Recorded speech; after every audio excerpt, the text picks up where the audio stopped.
Om Haranmaya Parikoshe Virajan Brahmanishkalam Tachubram Jyotisham Jyoti Tadyadatma Vidho Vidduhu. Shining like burnished gold, highest and deepest, the core intelligence of living beings, partless and indivisible, free of all taint, the essence of all which every being seeks, knowingly or unknowingly, there shines Brahman.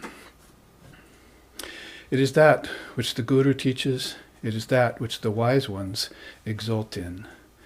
Om peace, peace, peace.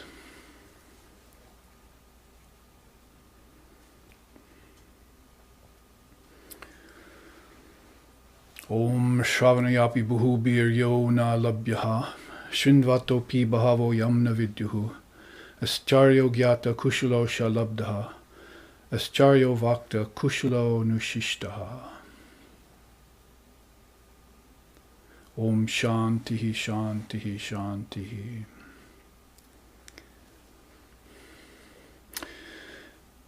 Few there are who ever hear of the great self within. Others, though they hear of it, fail to comprehend it. Fortunate is that one who hears of it, and wonderful is that one who speaks of it, but extremely blessed is that one who, having heard of it from the lips of an illumined soul, is able to realize it here and now, in this very life. Om peace, peace, peace.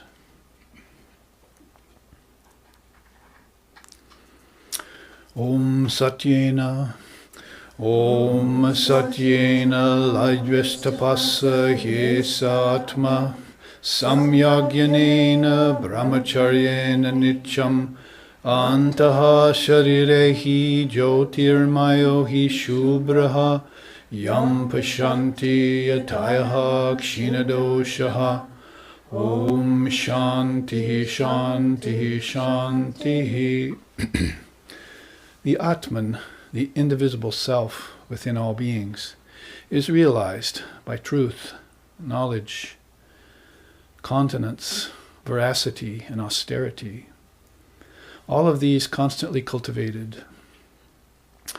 When mental impurities dissolve due to this practice, then the seer sees it everywhere, existing in everything, even here in this very mind and body. Om peace, peace, peace. Om Sahana, Om Sahana Vavatu, Sahana Bhunaktu, Sahaviryam Karavavahai, Tejasvi Navaditamastu, Ma Vidvishovahai. Om Shanti Shanti Shanti. May Brahman, the reality, protect us. May Brahman sustain us. May Brahman illumine our thinking process. May we not find fault with each other, with the world, or with the teachings. And may what we study be a source of inspiration to us eternally. Om peace, peace, peace. May peace be unto us, may peace be unto all. Om Hari Om.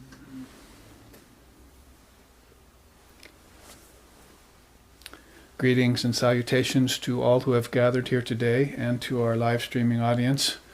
We hope to gather more and more viewers to this great reality called Brahman or Atman, as we were just chanting about in several of the beautiful slokas and sutras of the religious tradition that we follow, called Vedanta. But Vedanta is a wide umbrella that includes within its sweep yoga, tantra, Sankhya yoga.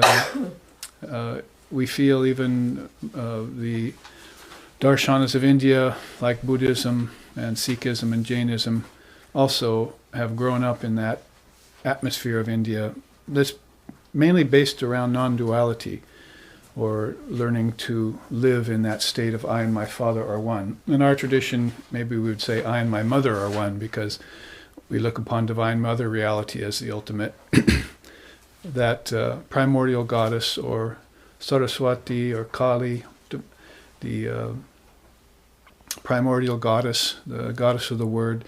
She's called by so many different names, actually thousands of names. There are stotrams and scriptures written to her which have some 1,008 names or 108 names, and there are several of them. So the Srimad Devi Bhagavatam has a whole list of names starting with A through the last letter of the alphabet in Sanskrit that are all dedicated to her various qualities. So we see that, as we left off last week, and in this chart on your left, that we find God with form and we find God beyond form. And Divine Mother is a good way of perceiving both of those. That's probably one of the subtlemost of all dualities, form and formlessness. Or sometimes we add in there bondage and liberation. That's also very subtle, very healthy then for the mind to contemplate, for the mind who wants to rise beyond dualities. Dvandva Mohena, the deluding pairs of opposites that Krishna mentions to Arjuna on the battlefield of Kurukshetra in the Bhagavad Gita. So to attain that non-dual state is, and always has been, the main aim of the Indian seer or sage, the Rishi, and the avatars that have come from Vishnu and Shiva, and the current Kali avatar, Sri Ramakrishna Paramahamsa, also evince that same opinion, that it's best to try and live in a non-dual state, keep the mind in that non-dual state as much as you can. That's probably why the devotees like to sing in various ways to that Ishvara form, whether you call it Brahma, Vishnu, Shiva, or Rama the avatar, Krishna the avatar, or Sri Ramakrishna the avatar. They sing, To me Brahma, Rama, Krishna, to me Krishna, to me Ram, to me Vishnu, to me Jishnu, Baba Vishnu, Prana Ram, to me Adeya Dara, to me Brahma Nirakara, to me Brahma Rupa Dara, Vijita Kanaka Kam, to me Brahma Rama Krishna, to me Krishna, to me Ram, to me Vishnu, to me Jishnu, Baba Vishnu, Prana Ram. So you are Brahma, you are Vishnu, you are Shiva, you are Vishnu and you are Jishnu. Vishnu is that sustaining power that keeps everything on an even keel, that sattvic power that keeps everything in balance. And Jishnu is goodness, the very goodness in all things. So we tend to look at the avatars that come here as the most sattvic, and actually they also epitomize the ability to transcend sattva. Trigunatita, as one of Sri Ramakrishna's devotees was called. Trigunatita Nanda, the bliss of having transcended laziness, restlessness, and balance. Who would have thunk, as they say, that one should have to transcend balance? But we find that the tendency in the human mind is, when they attain balance, is to enjoy things more. And enjoyment is, since it's not the end-all and be-all of existence, and it can also, as is everything else in cycles, come back to a kind of suffering, then we want to transcend that ability to indulge in pleasure without some sort of discriminating power. And we talked about that as a kind of mental asana that we showed in the last chart of last Sunday's class, how to attain this mental equipoise and keep it. So that would be sattva as a springboard, that is balance or equanimity of mind as a springboard. But beyond sattva, Shankara says, is pure sattva. It consists of not just enjoying a balanced state of mind and enjoyment, but taking that balanced state of mind and sitting down with a revealed scripture. How about that for an occupation? See? And spending an hour or so in that balanced state of mind, you see, because the balanced state of mind says, oh, I'm all right, everything's all right, I can go out in the world, and there's no problems now, I feel great. But then one goes to sleep and slips into the curtain of nescience, later that night and comes out the next morning feeling restless or feeling even lazy or complacent. So sattva is a masquerader for an equanimity of mind that's much more sempiternal, if you want to use one of those nice words I like, everlasting. And so in order to attain to the everlasting, one must become like the everlasting. That is, one must assume the condition of Brahman. And Brahman, we know, is without action and without form and without name, and also all-pervasive and static. And so if we were to think on Brahman and meditate on Brahman in our minds like that, and sit in that sattvic mood for an hour or two, then we would have a very definite feeling of all pervasion. That is where the visionary state rises from. Waking, dreaming, and deep sleep, the highest dreaming and the movement of the soul out of deep sleep is usually attended by some very high visionary dreams, which we forget when we reach the waking state again, because the lower strata of the waking state is called the 1,000 imbecilities of the mind.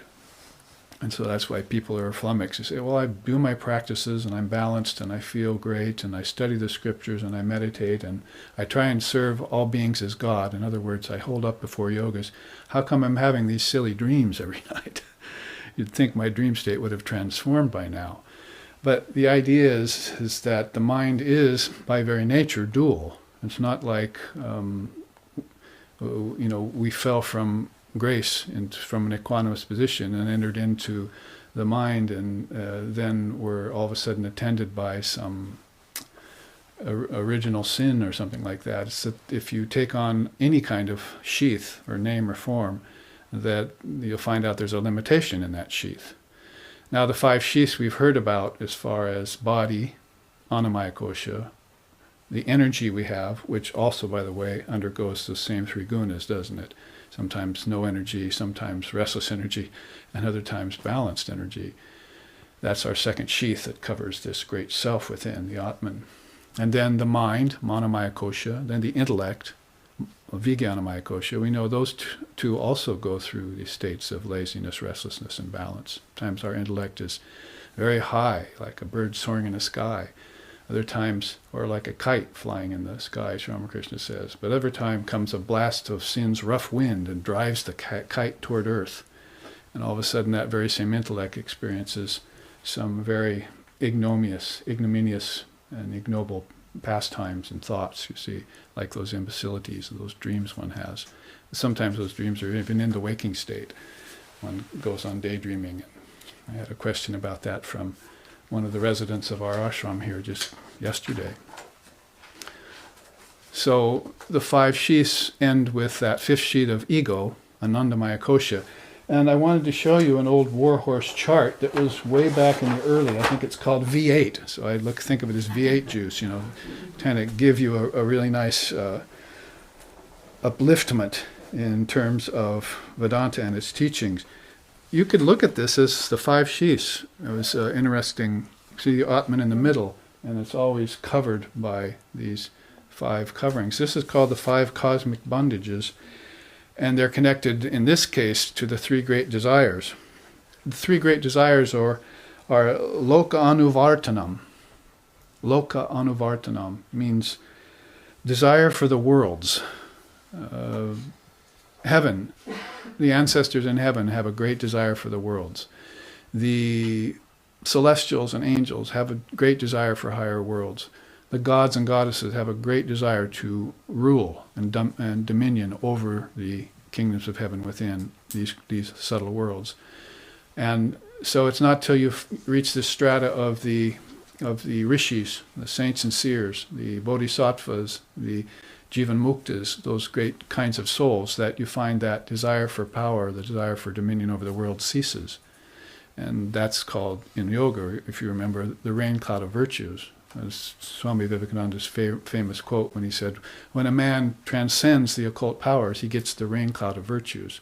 So all of a sudden, he's not concerned about dominating over beings or holding power over worlds. All of a sudden, he's finding all of these divine qualities flowing forth within him or within her. And that we say, teachings on the Atman transforms, the drop of the Atman, ambrosia, transforms a man into a god. But what transforms a god into the Trinity or into a realized soul? That would be this absence of the desire to dominate anymore on any level of existence. To have pleasure is what we were starting out talking about. So from the firstborn, or Hiranyagarbha, as our scripture has said here, because we are studying in this regard, these first 6 or 7 slokas of the 5th chapter of the Shvetashvatara Upanishad. And the Shvetashvatara Upanishad is named after one of those great rishis who has transcended this need to dominate over others. You might put it this way too: the desire to dominate gets transformed to a sort of virya state, where a person actually wants loka anugraha. They want the highest good for everyone in the world. They're not concerned anymore with possessing and manipulating or dominating, but they see the soul in all beings, and that transforms their outlook, and then they start to think, I think I should not overlord these beings, I should serve them. See? And in order to serve them, I have to come to this position where I understand them, and that's the Buddhist compassion, and Swami Vivekananda's idea of labor as love, or work as worship. So that's probably one of the best descriptions we have of how very high souls get transformed. A very high soul in the realm of the gods and goddesses who wouldn't get transformed and who would come to earth would appear as a very powerful being on earth, and they would be dominating worlds.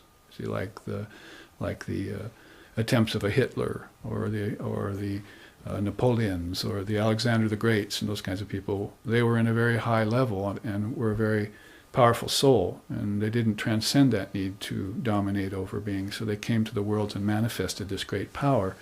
And the results of that are mixed, to say the least. There's some good things that happen from such domination, and there are some negative things that happen from such domination, depending on the quality of the soul. And that mixed karma happens, and so they would simply return to the realm of the gods and goddesses again after they passed, because they hadn't transcended this occult power.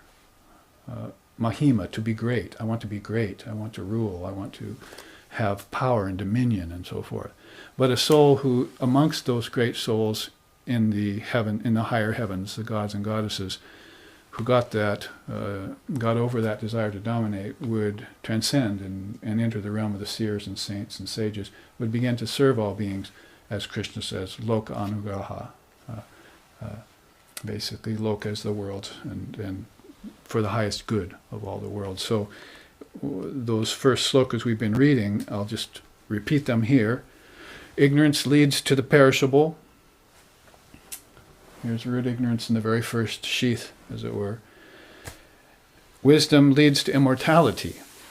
Entirely different from both is he, the imperishable, the infinite, secret, supreme Brahman, in whom exists wisdom as well as ignorance, and who governs them both.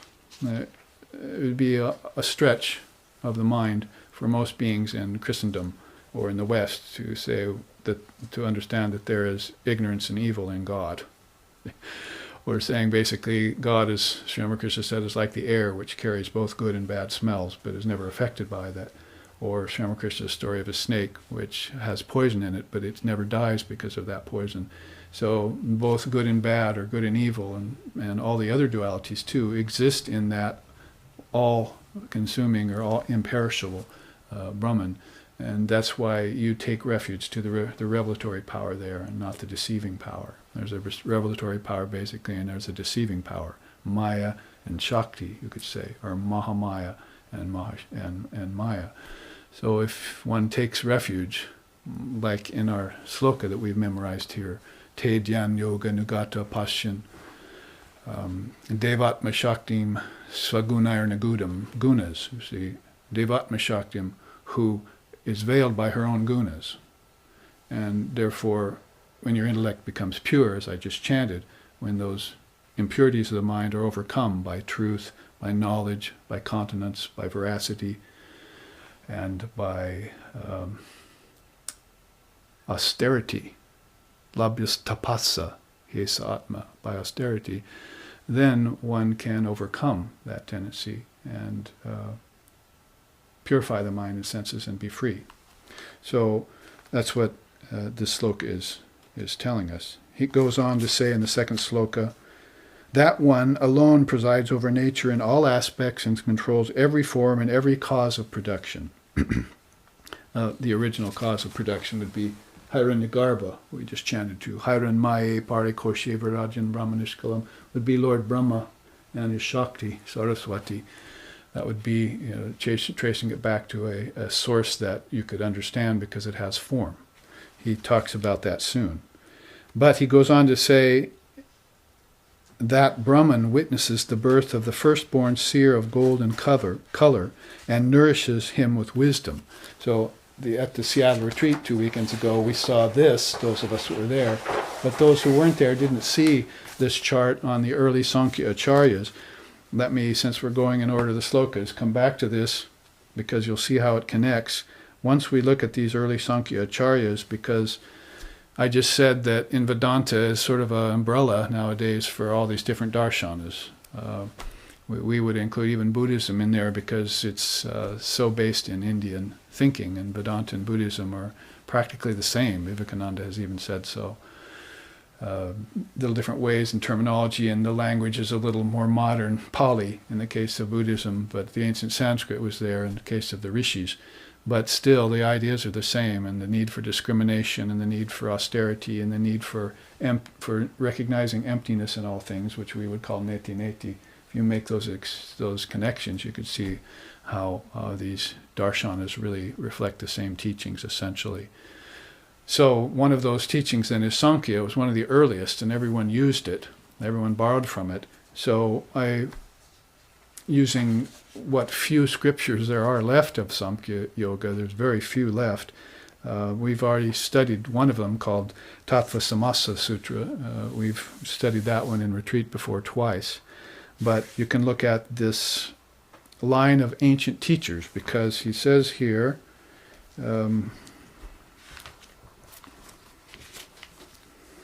those gods and seers who realized him in former days became identified with him and verily became immortal. He nourishes the firstborn, Hiranyagarbha, of golden color, with wisdom. So the firstborn would be Lord Brahma, as we said. So if you look at the mind-born sons of Lord Brahma, they're beings like this, like Lord Kapila, who founded the Samkhya system. To give you just an idea of the Samkhya, this quote, Sankhya forms one of the most important pillars constituting the 6 orthodox systems of Indian philosophy called Saddarshana, by the seers and by the acharyas. Acharya means great teachers. So Kapila would be recognized as one of the greatest teachers. Now, before we look at this list of names really quickly, here's some quotes from the Samkhya Sutras which show you the beauty of them. First of all, I'll go down here because Shankara gives a very good way of connecting us to that ancient Sankhya. He says, Sankhya stands very near to the Vedanta in that it accepts the doctrine of non-difference of cause and effect. So the idea that if one sees the effect of something, then they live by the effect. That's called living in the karma, or fructifying karma, but they don't see the cause of it. And those deeper thinkers, when they see an effect, they see a cause. The effect can be anything from, something bad happened from yesterday's actions, or it could be as subtle as, I see the world, the creation, there must be a creator. So cause and effect happens from Mahima, from the great, all the way down to the most minute, to the atomic particle, the smallest. So one recognizes cause and effect. Then, after they study cause and effect, they say, as Shankar said here, the non-difference of cause and effect, how one is in the other, and the other is a manifestation of that. And a chain or series of cause and effects happens, like a rippling effect. Vivekananda said, you drop a pebble into a still pond, and then waves go out like that. You see a whole series of them. And they hit the far shore, and then they come back toward the center again. So the whole idea, even in a experiment like that is that cause and effect are part of each other and are also cyclic. So one gets hypnotized by the appearances, by the manifestations, by the sleight of hand of the wizard of cause and effect, and then never looks beyond. So that's why our science and our psychology in the West and medicine and healing and upbringing and everything is based in cause and effect. We can't think outside that box. So these great beings who transcended that realm of the devas and devis, the shining ones, the deities, and saw themselves, realized themselves as an eternal verity that exists in everything and everywhere, they were able to transcend cause and effect. And probably one of the greatest of those was Lord Buddha, sitting under the bo tree for so many days until he finally snapped the chain of cause and effect. And after that, you had teachings of the Nidanas, how the 12 Nidanas, how they are linked to one another, and how they condition one another, and then condition you into a 3-lifetime series. A lifetime to build the karma, a lifetime to recognize it, and a lifetime to snap the chain of karma, to do away with it and get free again. So, according to them, you're in for a 3-lifetime ride here. Mr. Toad's Wild Ride, they call it, you see.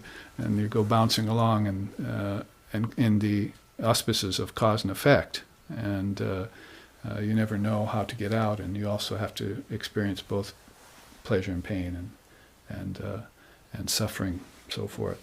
So he says here, it's very close to the Vedanta, and some other beautiful quotes here are, cause and effect are the basis of production. There can be no production of that which is non-existent. Cream, for instance, that is inherent in milk, forms on milk and never on water. So you can't go looking for impossible things to happen. You follow karma as your God here in the universe, because you might have noticed there is no other God in the universe, and no devil either. You've looked in the sky, you've looked under earth, and you can't find God or devil anywhere. So you either find it in yourself, which is going to be the best of all, or you take this cause and effect ladder and you start searching for origins of causes. Original origins would be the best, if such a dichotomy could be allowed. What the soul finally finds out is that there is no origin to anything, or you find out you end up in the Word. In the beginning was the Word, and the Word was with God, and then the Word was God. So you end up being one with the first primal vibration, or the unstruck sound, and from there you find that the Word is a porthole into form, and a portal going the other way back into formlessness. So meditating on Om, or on the Word, is one of the greatest, finest meditations. Even people who have not taken initiation from a guru or received a mantra are making spiritual headway by contemplating that bijam, that most powerful bijam for Brahman, Om. Even to chant it has salubrious effects. You feel renewed and healed when you even do, they call Dirgha Pranava, means one long recitation of Om every morning. You just sit, center yourself, get ready, sort of like a Tai Chi master would plan his first move, very, very on purpose. So in the same way with a meditator, and as he has considered everything in Om, then he just takes a deep breath and chants Om, and the A, the U, and the M, brings it to a close. Comes rolling out of the palate in such a way. And that one recitation of Om starts the day off in balance, starts the day off in sattva. So one will find oneself back to that original cause, and that would be Om. And that's a good thing, because then you could go beyond all causes and effects. Now, I said we studied the Tattva Samasa Sutras, and here's a quote from them. Purushas, souls, are numerous entities of consciousness who, through association with nature, become embodied souls. So the Purusha is this originally disembodied soul, or formless soul, and it begins to associate with nature, Purusha and Prakriti, and that's how it takes on these coverings. And it doesn't know what it's doing in most cases. That is, it says here, if it knows itself, it never falls into ignorance or bondage. But then, how many of us know ourselves? Know thyself is what Jesus told us. So if we don't know ourselves, what it's doing is taking on these series of coverings, because it has to assume those coverings. It has to assume a causal body first when it comes out of formlessness. The causal body will be formless, like deep sleep, and there you're congealing something. You're busy congealing. It's like brooding, like a chicken on its egg, you see. Brooding, what's going to hatch here out of this egg I have, this subtle egg of Hiranyagarbha, you see, the firstborn. What's going to hatch in my brooding process? And then it'll take on a subtle body next, which is a ego, mind, intellect complex. And from that it'll form senses and body out of the elements, taking nature, manifested in Prakriti. So Purusha and Prakriti's association with each other gives rise to this embodied state, is what he's saying. If it is ever free and ever wise in its nature, and if it knows itself, it will never fall into ignorance or bondage. That's like one lifetime and you bail. See? Prakriti, intangible matter, is insentient, and attaching itself to Purusha receives its rays of consciousness. So that's why nature looks like it lives, looks like it shines, but it's like the moon that shines by borrowed light. The sun has its own light. That's the Purusha. Moon is Prakriti. It shines by borrowed light. And nicely put by Lord Copula, yes, Prakriti attaches itself to you as you begin the trickle-down process, as you begin to take on bodies and forms. Then it's just a matter, of course, that like iron filings to a magnet, Prakriti comes and starts adding on to you, see, till you're weighted down here in the body. But if you know yourself and you can forbear embodied condition, you can be free. So that is what I want to show you in terms of looking at this in the first half, these 5 bondages. But let's finish some more quotes for our delight. It says here, like the dancing girl who exhibits herself to the spectators and vanishes, so too does nature show itself off to the Purusha and then cease operating. So where does nature go when we're in deep sleep tonight? Tell me. I'd like to know. Where does it go at death? Where does it go when I meditate so deeply that all form and name goes away and I go into samadhi? So those 4 things, deep sleep, death, meditation, and samadhi, erase form from the picture. So what happens to me, the formed self? Well, is it just an appearance? Something that dissolves, like a bubble rising, as Sri Ramakrishna said, on an infinite ocean, and it just returns to itself, cause and effect like, you see. So in that way, this dancing girl that flits in front of my senses vanishes from stage when my senses are turned off. So the idea comes, gee, maybe I can operate the senses, and instead of letting them operate me. They're my equipment. Some people use them like a bulldozer. Others are like a bird flying through a sky, leaving no trace. You see, very, very subtly they use them. Very careful of their actions. More mindful. This is a nice sloka which actually got sighs and moans out of the retreatants in Seattle when I read it. Because Samkhya and karma can be a sort of unrelenting, unforgiving kind of way. It does give you back your power and takes it away from gods and devils and so forth that don't need to be in the picture, because those too are also inside the human being and the divine nature.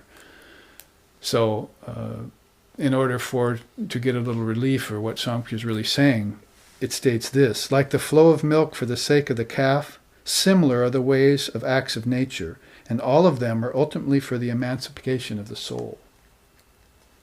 So that's what the Tantrasists describe Maya, this hard row to hoe. In Maya they call it as she who puts one hand over your eyes and leads you on with the other hand.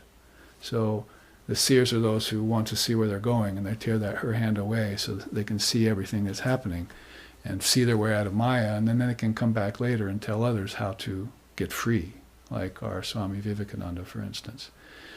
So that's a beautiful quote, just like as natural as milk flowing for a calf, you see. So, and there's the story of the monk occurs to my mind where he went knocking on the door, and the woman opened the door, and they were talking. He was getting a little food, you see, begging his food, and then he saw the daughter behind. He'd never seen a woman, you see, very much. So he said, "Oh, I see your woman. She has breasts. What are those?" And I said, "Oh, those will provide nourishment for the baby." And the monk said, "My gosh, God has provided for everything. I shouldn't worry about a few bits of food." And he walked away. God will provide. If he gave mother breasts to nurture the child, then why should I worry? What, me worry? And so he walked away.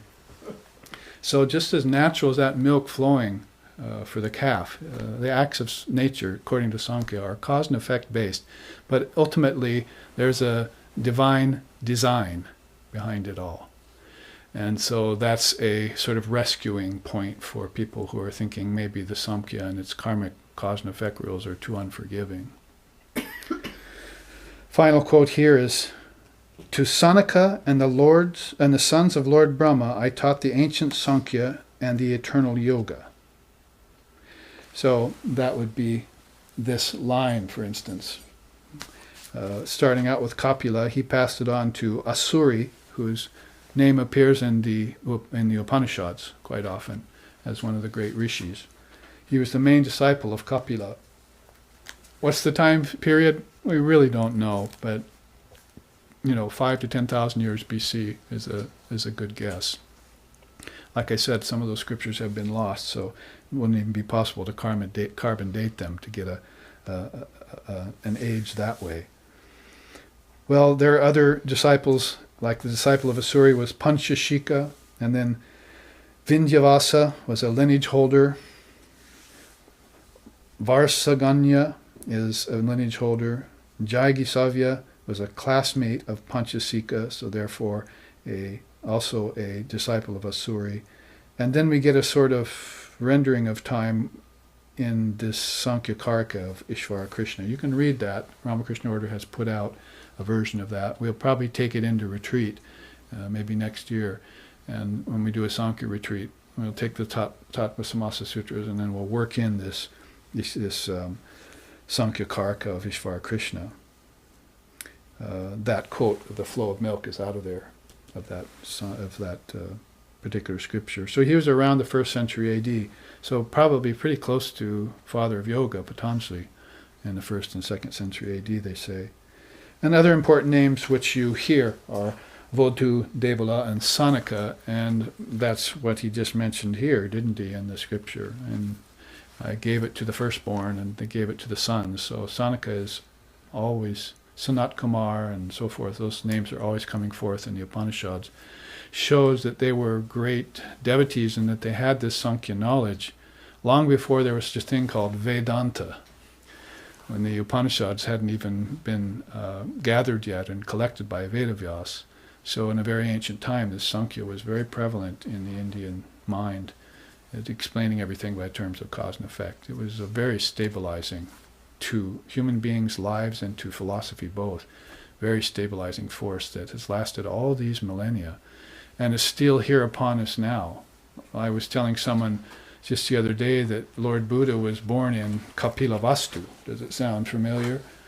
That was Kapila's birthplace. And before he went out and became an ascetic in the woods, he took 2 Sankhya teachers and then wanted to find his own way and became an ascetic in the woods and lived on bark and tree leaves and so forth, and ate almost nothing, and became ascetic, and found out that the ascetic way wasn't the way he was looking for either. And so that's when he, of course, sat in Ganges Nirvana and became free, became the Buddha.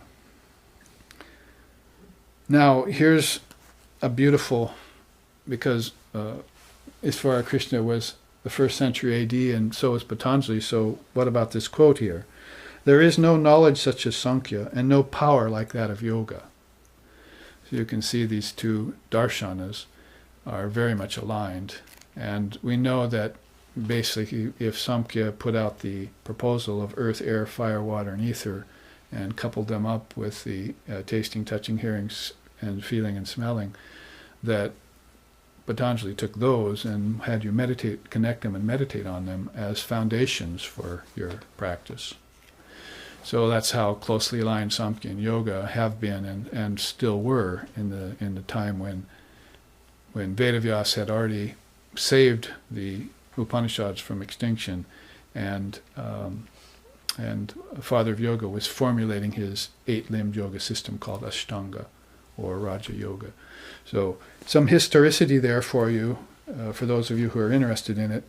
For those of you who are not, still some very important facts about the presence of Samkhya in everything we do. You read the Gospel and it's there, but it's hardly ever mentioned.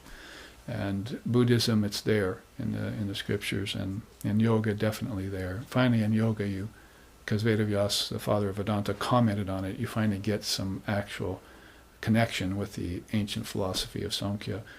So, good to look at that, and I wanted to bring that up in accordance with this, because that next sloka, he says,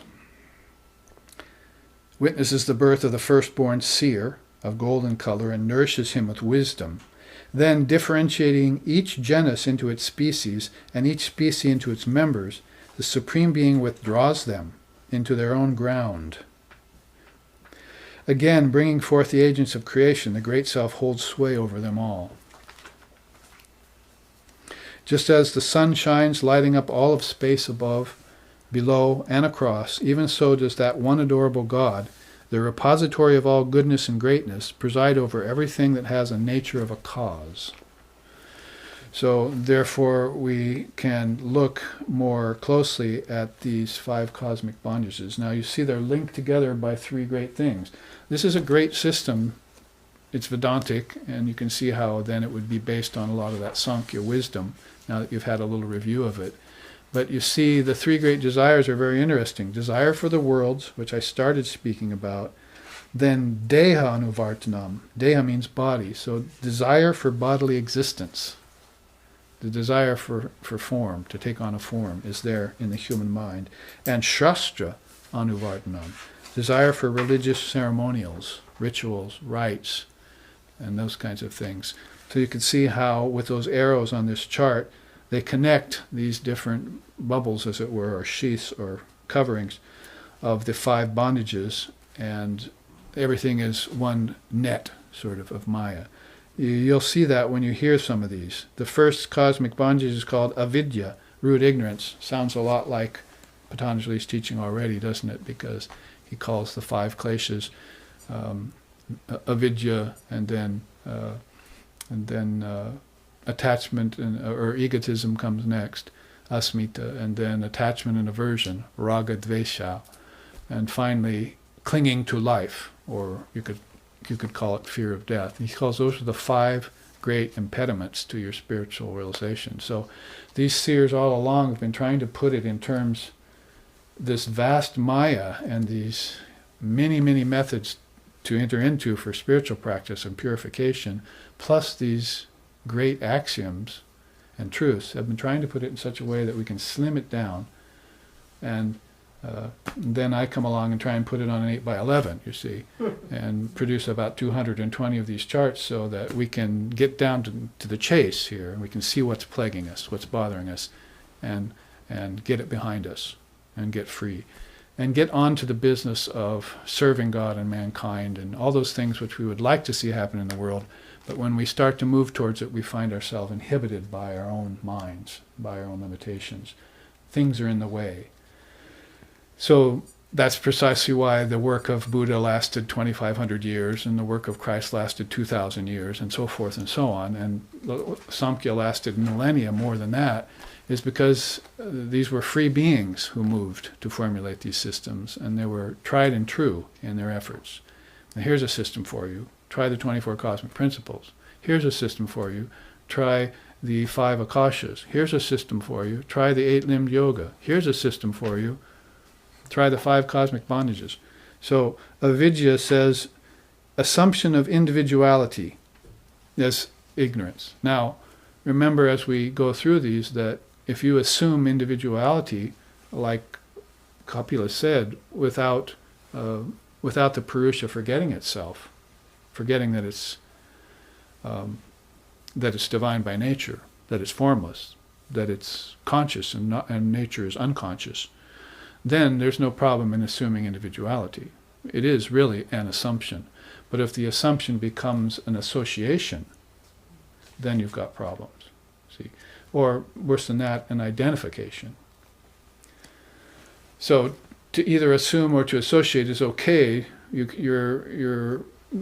My Swami Sheshanandaji used to say, you should be able to attach and detach at will.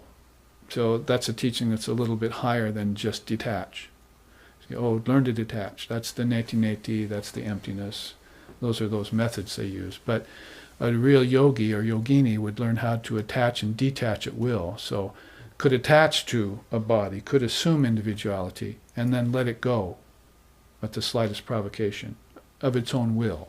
So I was saying about the tenant here in our ashram who asked a question yesterday, said, what about choice? Should I strive for choices? And I said, yes. He said, what's the choice based on? I said, choices are based on will. And she said, what's will based on? Intelligence. Intelligence is the first thing. And of course you're going to have that before you make good choices. But in order to put the intelligence into action in your choices, you're going to have will. Ichcha Shakti.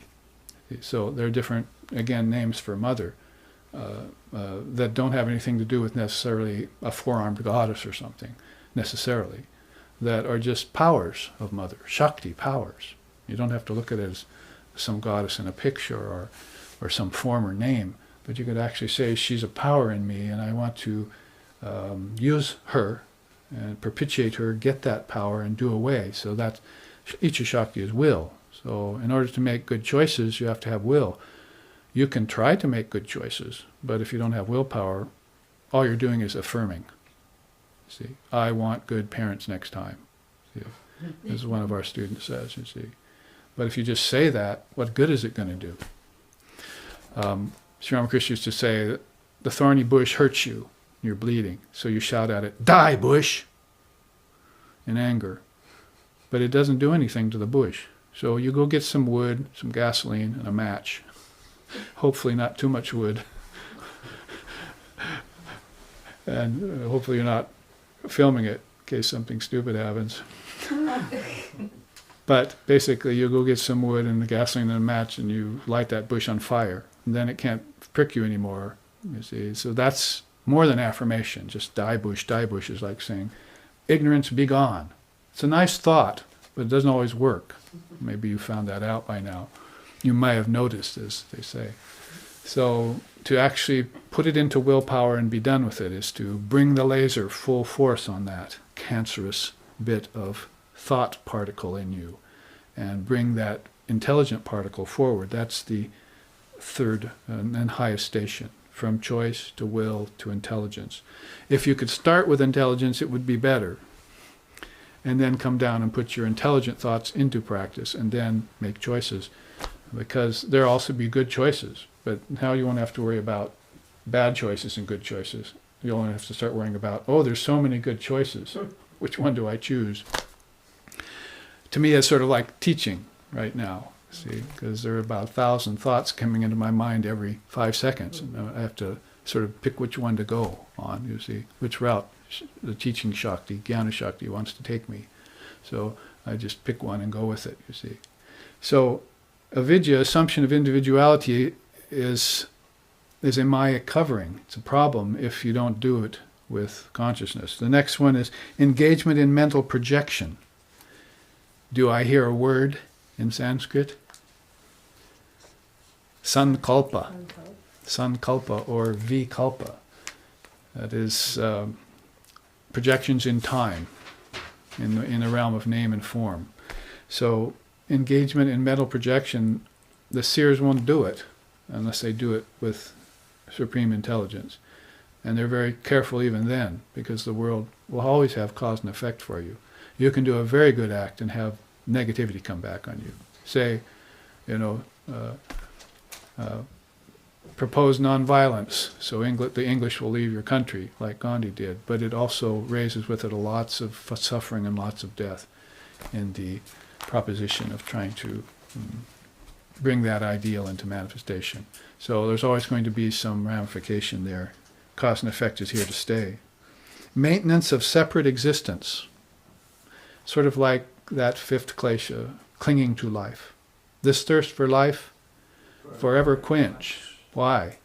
Because it drags to birth to death and death to birth to soul. Because it drags from birth to death and death to birth to soul. And therefore quench it. So this is what they mean here. Don't try and maintain your separate existence. I saw a sign at the prison where I was teaching yesterday, and it said, things to do today on my list. Wake up was the first one. Second one was survive. The third one was go to sleep.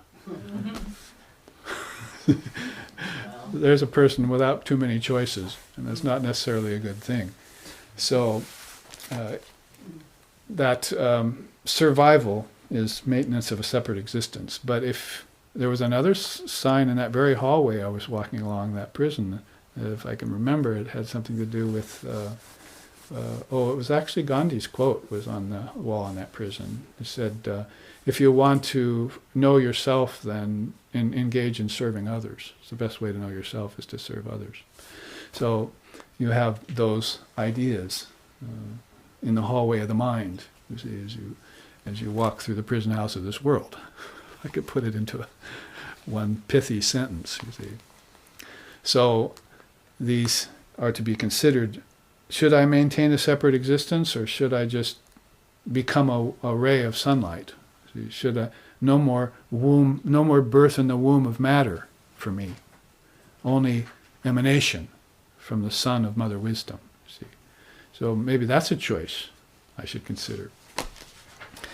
Pretense of personal agency. That's like I, me, mine.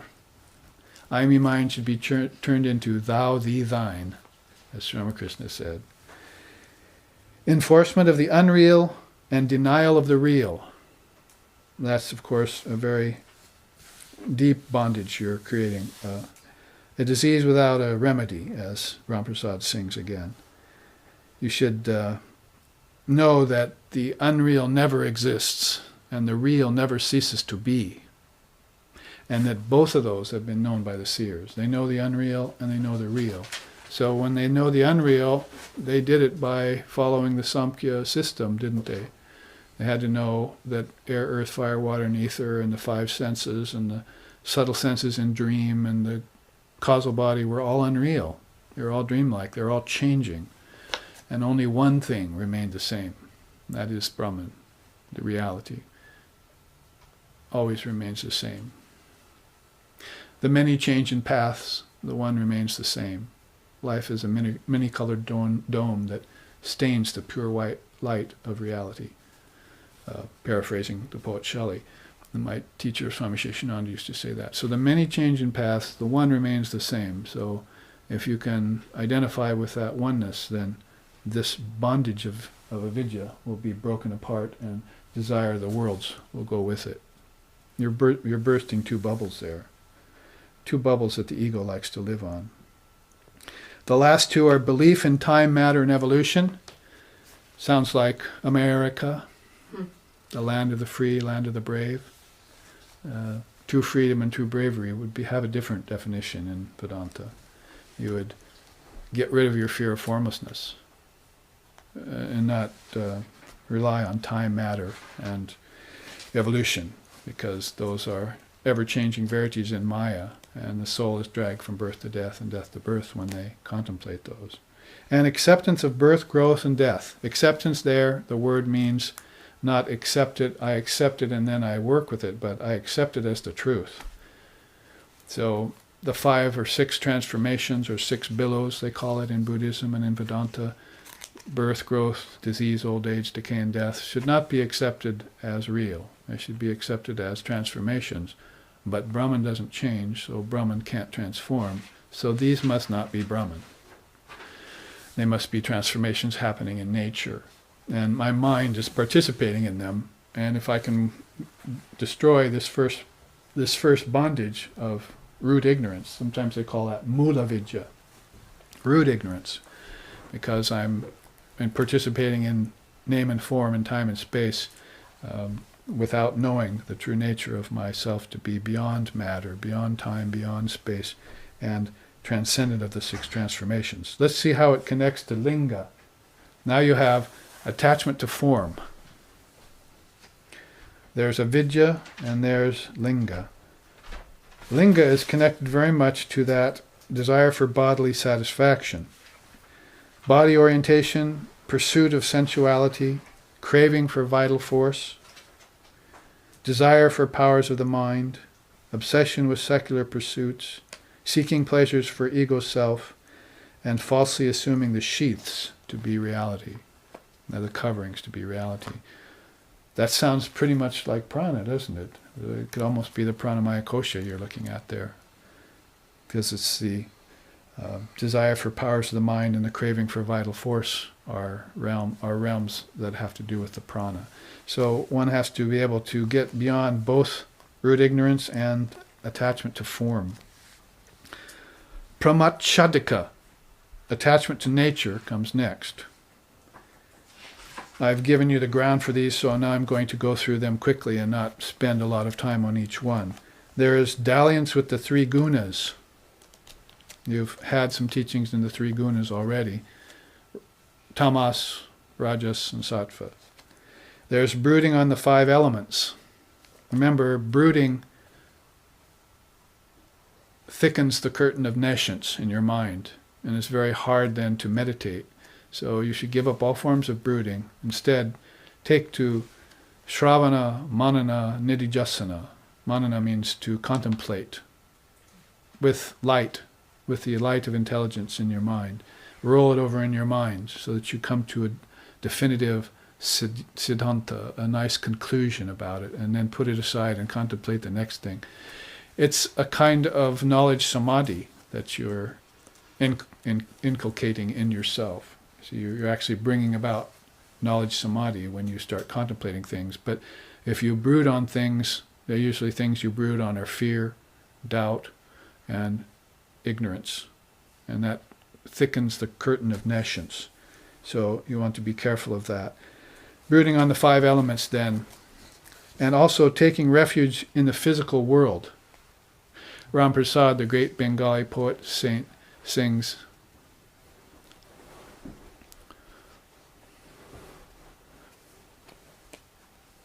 to hope for help from family, relatives, or friends provides no profound solution. Don't you know that all are lost here? Everyone lives in pallid imitation of everyone else. Does it sound familiar? Everyone just imitates everyone else in rounds of ignorance. So, if my great-grandfather died, then I die. When you never find out that the soul is birthless and deathless. So people just imitate these things. This is a part of this attachment to nature, or the name and form in nature. Don't take refuge in the physical world then, take refuge in God. And fascination with the beauty of nature thickens that curtain too, and increases the attachment. No doubt the seers and sages, Sri Krishna included, said, find a nice pure spot in nature and put, in a place that's not too high or too low.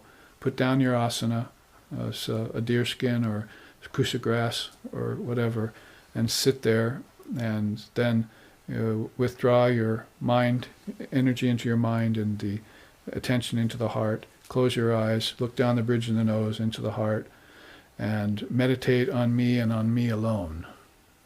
So he's found the beauty of nature outside, but he's shut his eyes to it.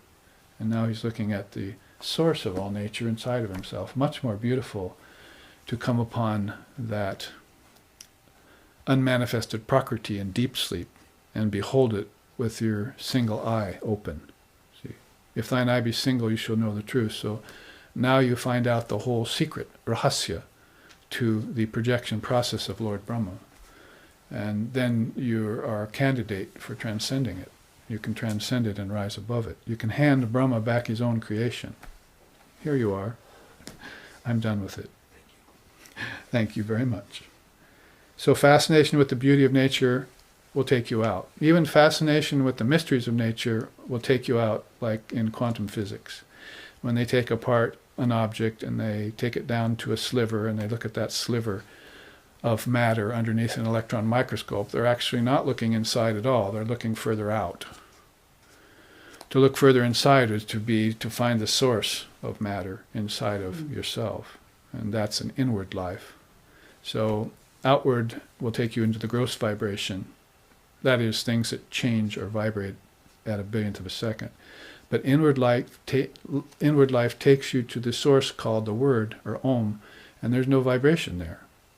So you turn atomic vibration into pranic vibration into mental vibration into intellectual, and then intellectual into Atman, into spiritual vibration, or the absence of all vibration in samadhi. So it's a matter of, yes, you can describe it in terms of particle, but you have to know where the atomic particle quits, the particle of your ancestors start. And you can't see those with these eyes or hear those with these ears. Mundaka Upanishad says the outward going senses are defective by nature. So you're going to have to shut them down, and that means the beauty of nature will have to shut down with it. Your fascination with outer things will have to be postponed for a while. You can come back to it. It's not evil or negative, but you have to see where it comes from in order to be free of fear, doubt, and ignorance. So if you're going to burst these bubbles of avidya and attachment to form and attachment to nature, Vedanta is giving you a good, strong teaching and a method by which to do so. And these last two are connected. Wrongly perceiving nature as God and assigning God to nature and its powers. Remember, God is more like the sun with its own light, and nature is more like the moon that shines by borrowed light. So, as Lord Kapila said in the Samkhya system, he said, Prakriti attaches itself to the Purusha, and then Purusha lends Prakriti its wisdom rays and makes it look like it shines. And that's going to be the fascination with nature, isn't it? And the beauty and everything. It's really the self there, as we say. It's one way of making sense out of that sort of conundrum or dichotomy, that God is here in everything, but it's not a thing. It's not going to be matter, it's not going to be energy, and it's not going to be thought. So as long as we know that matter, the realms of matter, energy, and thought are all under the regime of Prakriti, in its manifested and its unmanifested form, then we can transcend that duality. That is, matter with form and formless matter. Because Lord Kapila gave that teaching at the very earliest time. Prakriti is just, unmanifested Prakriti is just formless matter. That's a strange thought, isn't it? Formless matter. Mm-hmm. But it's a stumbling block along the way. People that's why he says, wrongly perceiving nature as God. So he's not just saying, most people with intelligence would look out and say, well, yeah, the tree isn't really God, the house isn't really God, all these worlds are not really God. God must be presiding over them. But then when they get into a deep sleep state, or they go into a meditation that is this short of samadhi, or short of nirvana, or short of satori, and it's still operating under the level of a visionary kind of principle, like the burning bush for Moses, they're seeing unmanifested nature in their mind. And they don't want to stop there. Those who stop there are called prakriti layas. They like to manipulate unmanifested matter. In other words, they like to build cloud castles in the sky of their own mind, people them with creatures of their own design, and then rule over them. We're back to this problem with domination, right? Mm-hmm. Only now you're not dominating over a bunch of humans, 5 billion humans on Earth. You're dominating over a bunch of fictional characters in your own mind. See? And they're bringing you garlands, and those garlands are going to wilt, and your whole cloud castle will come falling down at the end of certain thousands of years, you see. You can go on dreaming. So from dreams awake, from bonds be free. Know the truth. Thou art he, thou art she, as our Swami Sheshananda used to say all the time. Or Jiva is Shiva. This embodied soul really is the Supreme Soul, but you're going to have to find that truth out for yourself. Now, those two then should be contemplated if you want to get free of pramachataka, that is, attachment to nature. Remember, the Atman is free of bondage always, and so these five are like bubbles rising on the ocean of Atma Brahma. And they're presenting themselves again and again to the soul. Should I embody? Should I not embody? If I do embody and assume individuality, am I going to do it consciously or unconsciously? Am I going to believe that bubbles are real and the ocean is unreal? Or am I going to remember the ocean that all of these things form in and keep myself separate from the unreal and always know myself? Know thyself. Let's look at the penultimate one, kama, desire. It's connected to the desire for body satisfaction and to this attachment to form. It's very much based in all of these desires, which of course are part of the curtain of nations. It says here, desire for embodiment.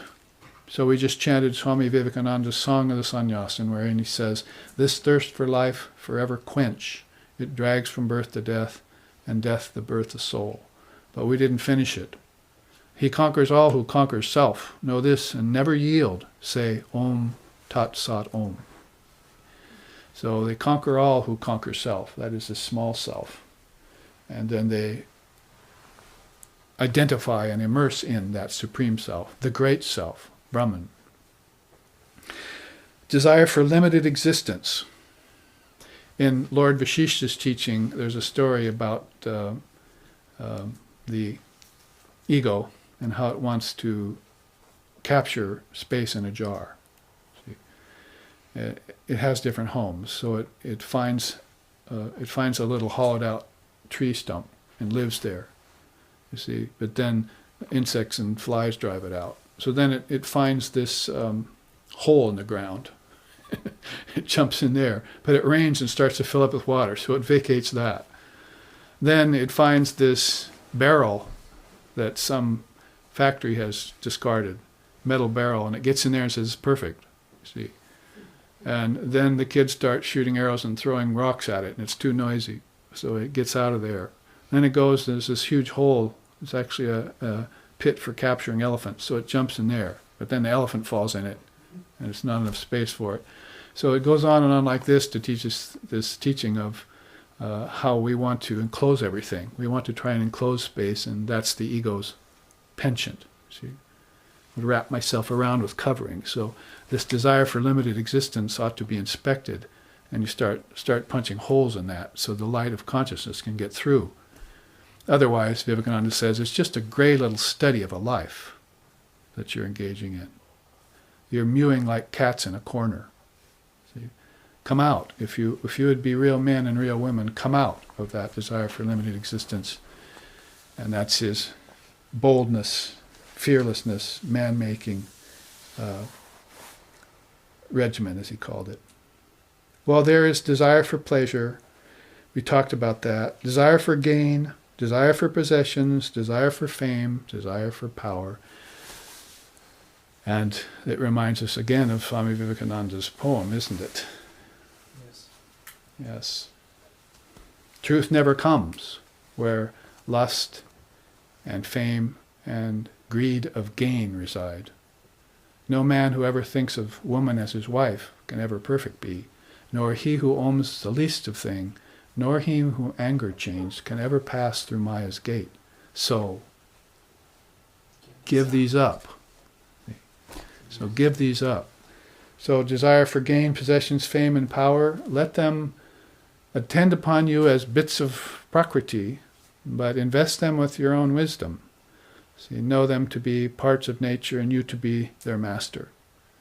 Then you'll never fall into this ignominious bondage to nature that Patanjali and Kapila and Vedavyas and other seers have talked about and warned against.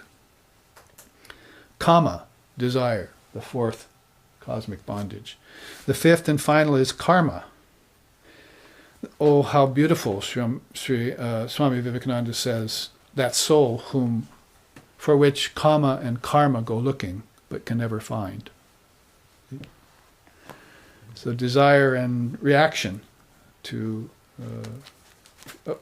actions done in previous existences go looking for him, but he's invisible, transparent. Asamvedana is completely free of any kind of substance that anything can adhere to. He's pure spirit. So that is connected with three. That's how difficult it is to break. It's connected to dehanuvartanam, bodily satisfaction. It's also connected to shastra anuvartanam, the desire for rituals, for religious rites and so forth. And then, of course, is connected to these other four in less direct ways.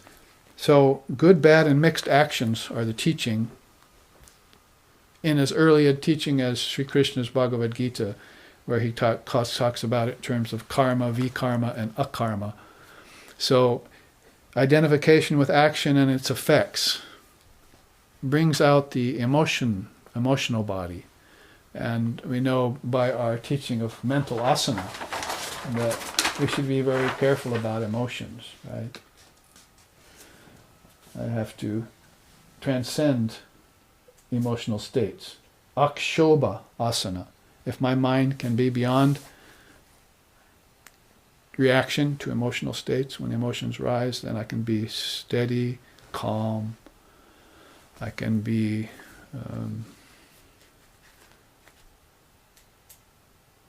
unaffected and transparent.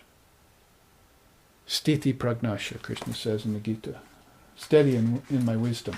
So these mental asanas are very helpful when it comes to dealing with mental bubbles, things that are really unreal. You resist not evil, so if you actually meditate on these things and give them power, you see they begin to take over and seem real. But if you can become transparent and look at them from a distance and then watch them dissipate, that would be the way that they prescribe for you. So identification with action and its effects, you should probably more just be the witness of them and be very careful about doing actions, knowing that cause and effect is the God of the universe.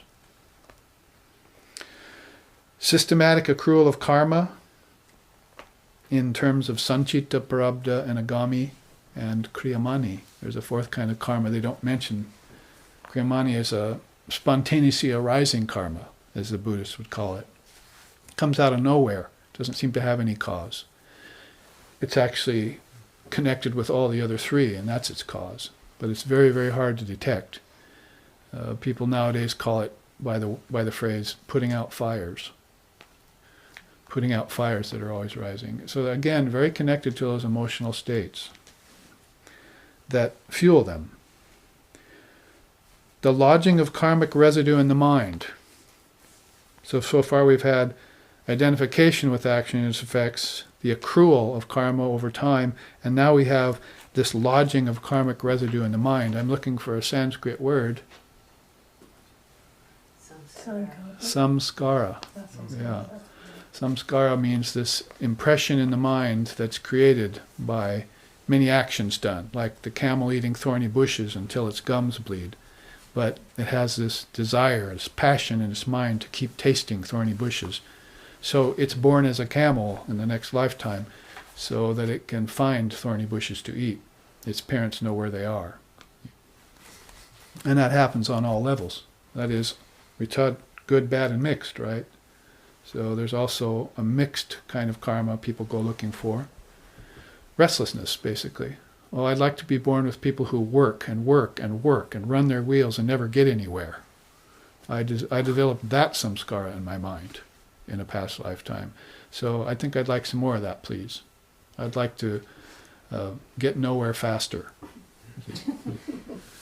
I'd like to try and see if I can get nowhere faster. But then there's also good karma. Of course, there's going to be what transcends akarma or no karma, actionlessness, but there's a good karma that would also accrue by sattva. So you're looking for birth in wise and good wombs, as Sri Krishna says. A womb with a view, you see, is what you're looking for. So you then have this life of sattva, this life of balance, and the only problem there is you're back to pleasure. The problem with pleasure. So, however, it's a springboard to go beyond form, name, attachment, and brooding, and fear, and desire, and all those things. You have an opportunity in sattva to get yourself free, because nobody can get free from laziness or from restlessness. It just doesn't happen.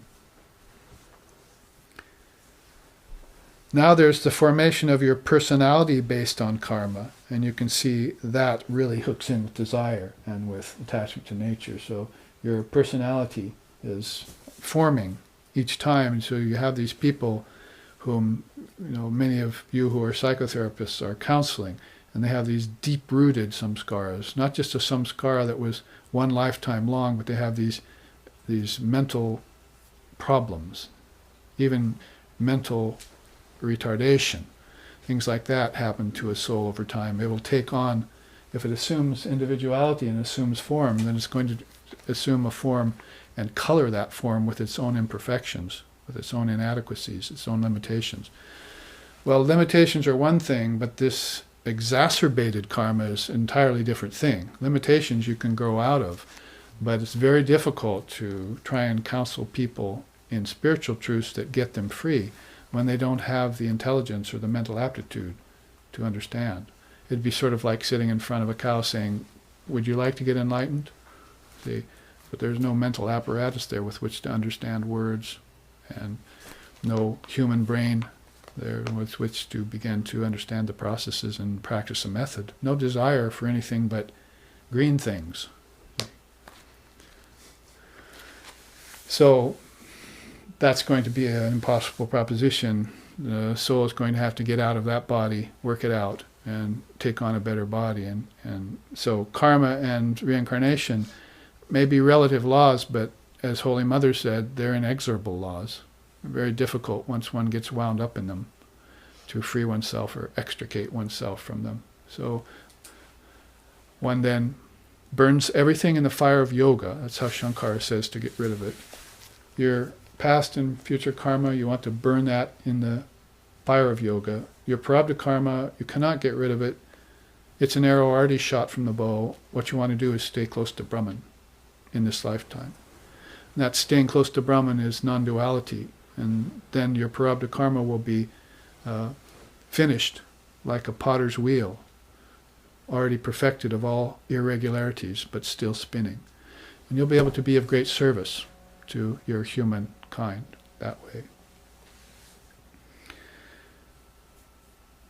Death with unresolved karma. So you can see the kind of systematic accrual here.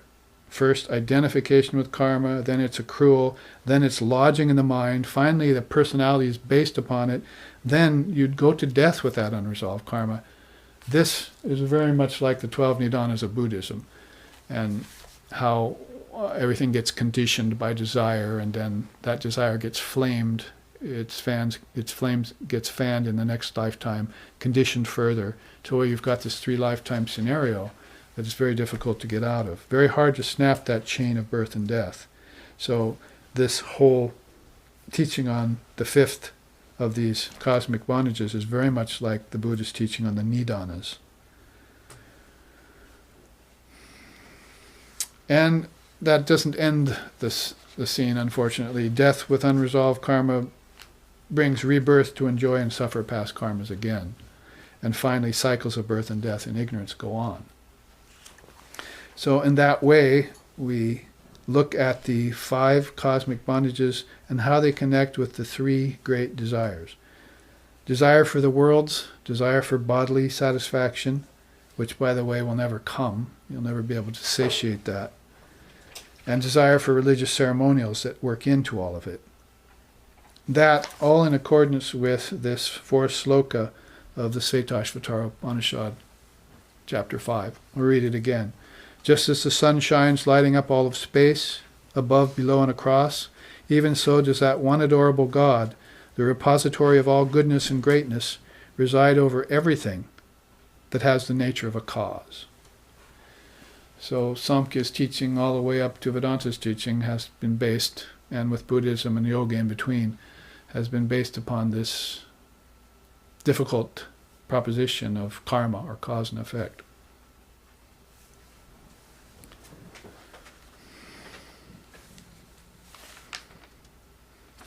Here I'm going to pause a few minutes early so we can have the live streaming audience look at these two charts while we're away, and we'll take 10 or 15 minutes and come back for the second half of the class thereafter. About 15 minutes or so. Thank you.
and we have returned to our second half of our Saturday class. Just by way of announcement, tomorrow we will have a Sunday class live streaming at the same time, in which we will continue on with the 5th chapter of the Shvetashvatara Upanishad, and we left off with slokas 4 and 5. I want to read you slokas 6 and 7 in accordance with these two charts which I have put up for you for your viewing. In sloka 6 it says, Brahman lies hidden in the Upanishads, which form the essence of the Vedas. As you know, Vedanta is Upanishad. So those final portions of the Vedas that were saved from extinction, many of them, 108 of them basically, by Vedavyas, form the Vedanta that we all study today. And I've been encouraging you all to study the other 99 Upanishads, not just those that Shankara commented on, but the 99 they call minor Upanishads, not because they're minor importance, but just because he probably in his 32 years didn't have time to get around to commentating on them all. But you'll find in those beautiful Vedanta Upanishads the essence, they say here, of the Vedas. He, the Hiranyagarbha, knows as the source of himself and the Vedas. So this Lord Brahma, or Hiranyagarbha, the Trinity, in other words, knows Brahma as the source of the Trinity. And those gods and seers who realized Brahman in former days became identified with him and verily became immortal. So remember, former days infers this series of lifetimes that embodied beings take, as we looked at. In this case, which wasn't all that favorable, embodied lifetimes in ignorance, or samsara, is not the idea. Buddha has shown us how to be free of that. So we want to take these conscious lifetimes that Vivekananda said, I certainly hope a man will not be reborn until he can do so in full consciousness. So in full consciousness of all this manifestation process that comes spilling out from the Trinity in levels, from causal to subtle to gross, or from deep sleep to dreaming to waking, or from M to U to A. If you want to take Om backwards from the evolution and involution process. Now the 7th sloka says, only that one who gets attachment to pleasurable qualities of things does work for the sake of fruits. We already looked at that. And enjoys fruits of his own deeds. Though really the master of the senses, he becomes bound by the senses and the 3 gunas, and begins to assume various forms. You can see how this is following right along almost with 1 and 2 of these cosmic bondages. He wanders about through the 3 paths as a result of his own deeds. 3 paths, just to clarify again, if you remember, are Tiryan Marga, the path of lower births, Pitrayana, path of the fathers, and Devayana, the path of the gods. So these 3 paths are ancient paths listed in the Vedas and are acknowledged also in terms of the Tantras and the Sadhana Shastras, yoga and so forth. So we see that, as Krishna says in the Gita, those attached to the lower births, to the restless, or to the lazy, to the slothful, go downwards, fall downwards. Those who are attached to the path of fathers revolve in the same place. That's like cyclic rebirth. And those who take the higher path can ascend below, and as we were saying in the beginning, even above the station of the gods and goddesses, which is what Buddha proved again when he got free of the realm of the ancestors. So the 3 paths mentioned right here in the Shvetashvatara Upanishad. Now, a way of looking at this here on this side is these four plateaus for approaching Brahman, which Krishna uses in the Gita. He says, to those who approach me with love and sincerity, I give them clear discrimination by which they can realize me. It shows the import of discrimination. In another part of the Gita, he says, Nahi gyanena sadrishyam pavitram iha vidyate. In all the worlds, there's no purifier like knowledge. So, as the Lord of Samkhya said in the first half, there's no science like Samkhya, and there's no power like yoga. And you put those two together, you have a realized soul. And Why just one? India has been producing them by the thousands through millennia. About time for America to produce one. We're working on it. We're only 200 years old. But with our European ancestors, we have a hard time finding very many realized souls too. Saints, yes, we find some saints. That's mostly adherence to the path of faith and devotion. But the path of knowledge, the path of discrimination, that transcends the realm of rebirth and the ancestors, whether it's the ancestors who are menial workers, or the ancestors who are merchants, or the ancestors who are priests. Remember, going beyond the desire for rites and rituals, religious ceremonials, right? So you're beginning to get to a station where you can transcend all those walks of life based in mundane human convention, based in relativity, and reach a station where you can then choose to be reborn or not. If you are reborn, you would be reborn as a Jivan Mukta, a living liberated soul, or Buddhists would call it the Bodhisattvas. Bodhisattvas occupy 10 different bhumis, or lands. 10 different levels of Bodhisattva is a great teaching. And we actually have seen charts on that before here.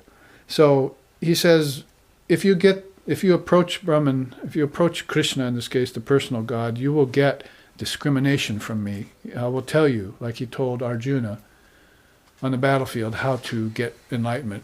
Arjuna started off in the yoga of depression. Vishada Yoga, first chapter. Second yoga, he got Sankhya, right? Does it sound familiar? Does it begin to fall into place? Sankhya, he got Sankhya Yoga, the enumeration of all these things, and he was getting the non-dual truths on the battlefield while this was happening. A good time to impress himself with it, or for Krishna to impress him with it. And then after that, he started getting the teachings on Karma Yoga and how to renounce karma. Karma Yoga and Karma Sannyas Yoga. So it's a very systematic and very well laid out course that the seers advise us to follow, to get out of brooding, to get out of fear, to get out of doubt, to get out of depression, and to get out of the mundane realm of birth and death in ignorance. Because the ancestors aren't going anywhere, they're just going nowhere faster, as I said. It's the Kala Chakra, the wheel of birth and death and time. So here's what Krishna advises. He says, 4 different ways, he says. First, if you can fix the mind and its thoughts upon reality alone, that will be good for you. In yoga, that's called pratyahara and dharana. In order to concentrate your mind, you're going to have to, of your own free will, give up thoughts of objects. Go away from objects. Not only externally, but internally. You renounce them outwardly. Remember, sense of agency, right? There's this pesky little sense of agency that occupies. And we want to, there it is, a pretense of personal agency. So we don't want to be the owner of objects, nor do we want this sense of personal agency creeping in. We would rather make an offering of everything into the Supreme. So he says here, of all yogis, that one who worships me with faith, his inmost self merged in me, that one I hold to be most devout, perfected in yoga. Like we chanted this morning, Yato Deepa Nivatasto Nengati Sopama Smrita, like a candle in a windless place. He fixes his mind on the Atman, steeped in yoga, in an unwavering way, like a candle flame in a windless place. So I say yoga calls that pratyahara leading to dharana, and Vedanta calls that by the 6 jewels. They say samadhana, a special kind of concentration by which the soul can meditate on God alone, with no other intrusions. Advaita Vedanta calls that Tailadhara Jan, the pouring of oil from one beaker into another in a perfect stream. And your mind, body mechanism is one beaker and it's full. You see, and Brahman is emptiness, you see, formlessness. So you have to pour yourself into that Brahman without any wavering of attention. Everything in one stream, one final stream. Pour yourself into Brahman. Every meditation should be considered that way. And then every action you do in the world could be the same way. You could be that focused, and you would get success in anything you do. That's called mastering the state of A. Om. A-U-M. We don't spell it O-M in philosophy. We spell it A-U-M because it makes so much sense with the Triputis, you see. Different triple teachings. So he says best to fix your mind on me alone, if you can do that. But, 2, if the mind will not concentrate, then engage in constant practice. What kind of yoga is that? Abhyasa yoga. Yes, the yoga of constant practice. So that's the second best, as if he's saying. Although these don't necessarily mean superior and inferior in order, but usually it's the way of most human beings to try and meditate on formlessness, as he says, and fail. It's a very difficult path, see. So then he falls down to the station of meditating on God with form and uses various methods, like yoga, to begin to purify so that the mind can be held at a high level. So he attains it, like Ram says in the Ramayana. He says, the mind gains enlightenment by stages, see, not all in a flash. A flash is a little insight first. A flash later would be like a match in a dark room, lights everything up. But in the meantime, there's between those two flashes, there's this gradual ascension, inward ascension that goes on, where you prepare yourself by degrees. It's the best way. This is what he's proposing here. Like reining in the 5 horses. So here's the meditator fixing his mind perfectly on Brahman. This way, if you cannot do that, then rein in the 5 horses of the senses and practice constantly. Then, he says, if practice is not possible, offer all works to God. Well, we didn't read the quote here. Let's go back to constant practice. He says, the senses impetuously carry away the mind of one striving for perfection, but the yogi, controlling them all, remains focused upon me and enjoys the bliss of uninterrupted wisdom. So how to get the form into formlessness. It's sort of like these beautiful songs we sing, see. Arupa Shayare Lila Lahori Utila Mridola Karunavai Arupa Shayare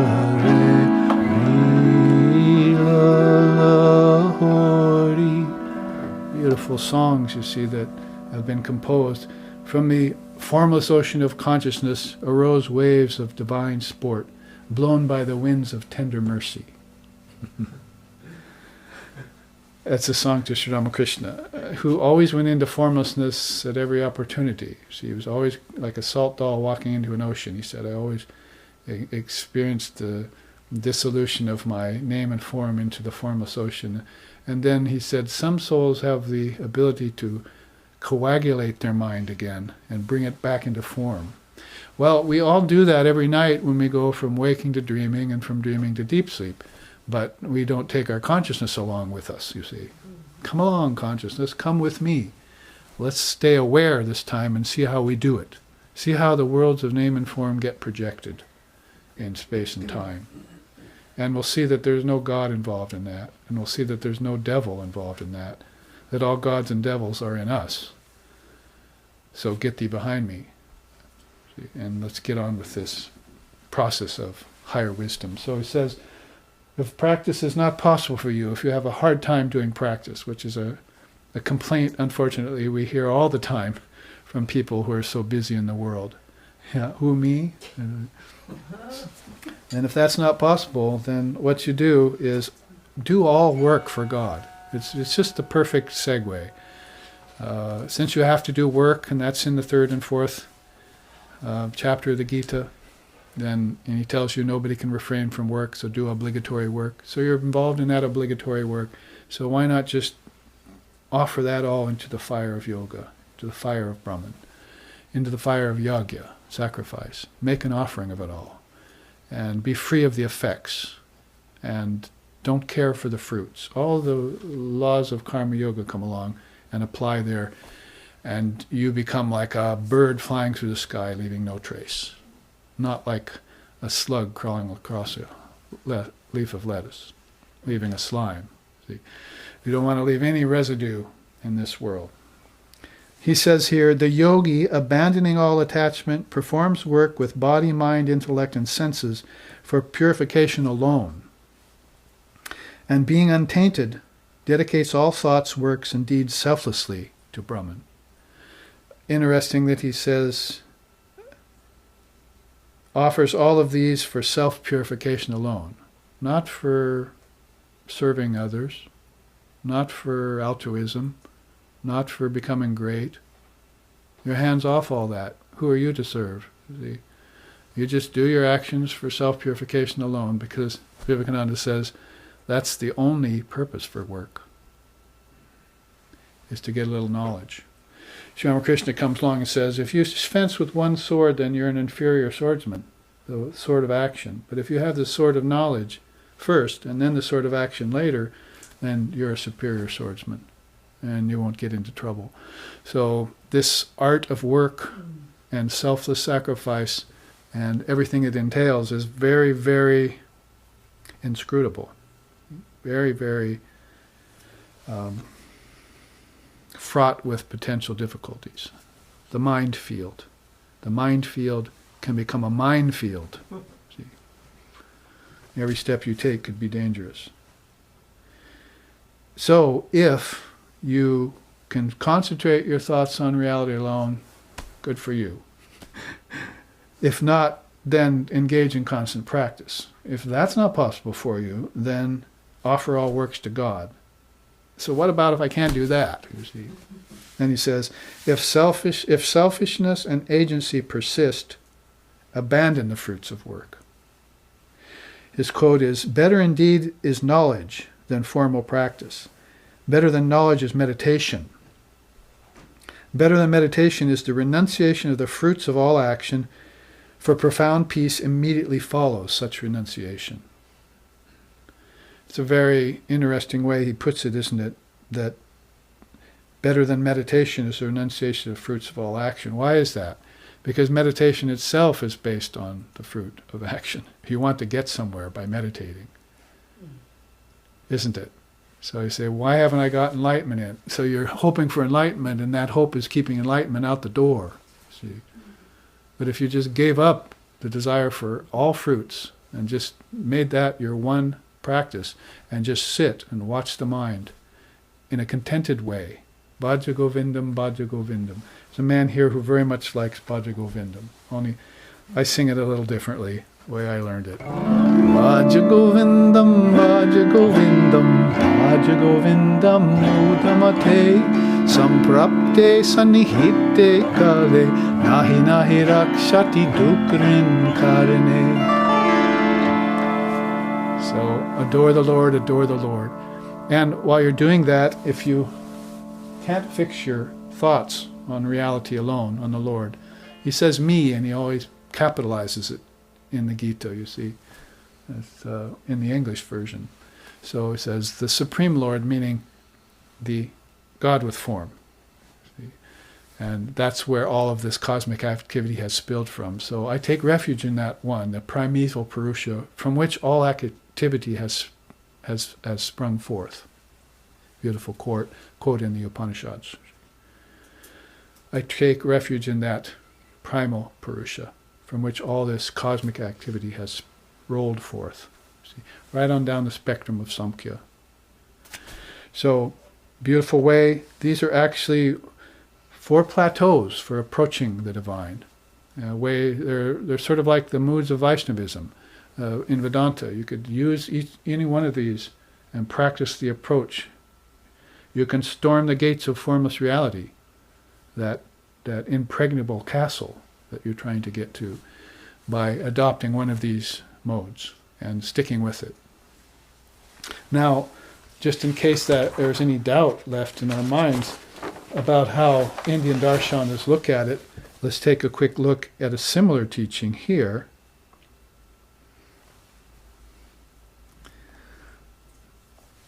4 ways of perceiving God in the Indian darshanas. Vivekananda says, Brahman is beyond both Ishvara and the world, and is not a state. It is the only unit not composed of many units. It is the principle which runs through all, from a cell to God, and without which nothing can exist. So, without Brahman, the worlds can't exist, but Brahman still exists when the worlds are gone, is how Sri Ramakrishna would put it.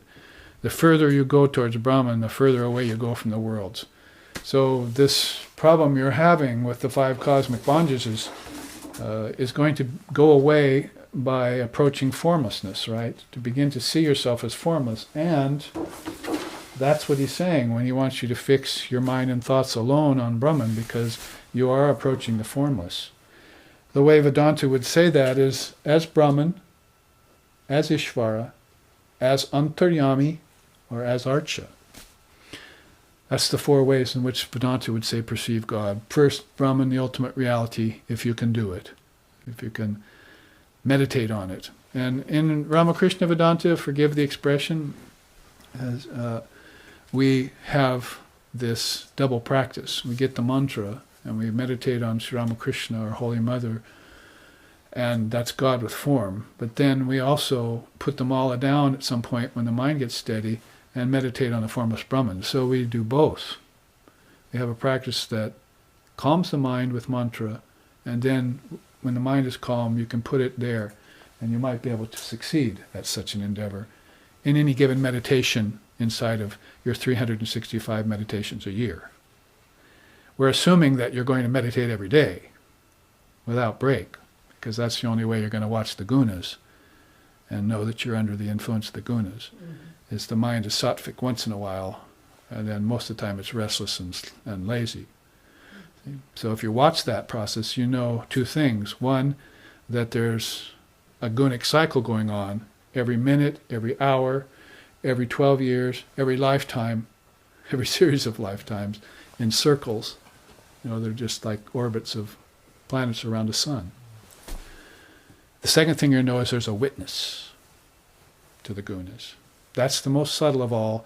That's going to be your non-dual realization. When you can get a hold of that witness and identify with it and withdraw from all these cosmic bondages that you have studied and listed as a part of nature and a part of Maya, then you know you have a spiritual life per se.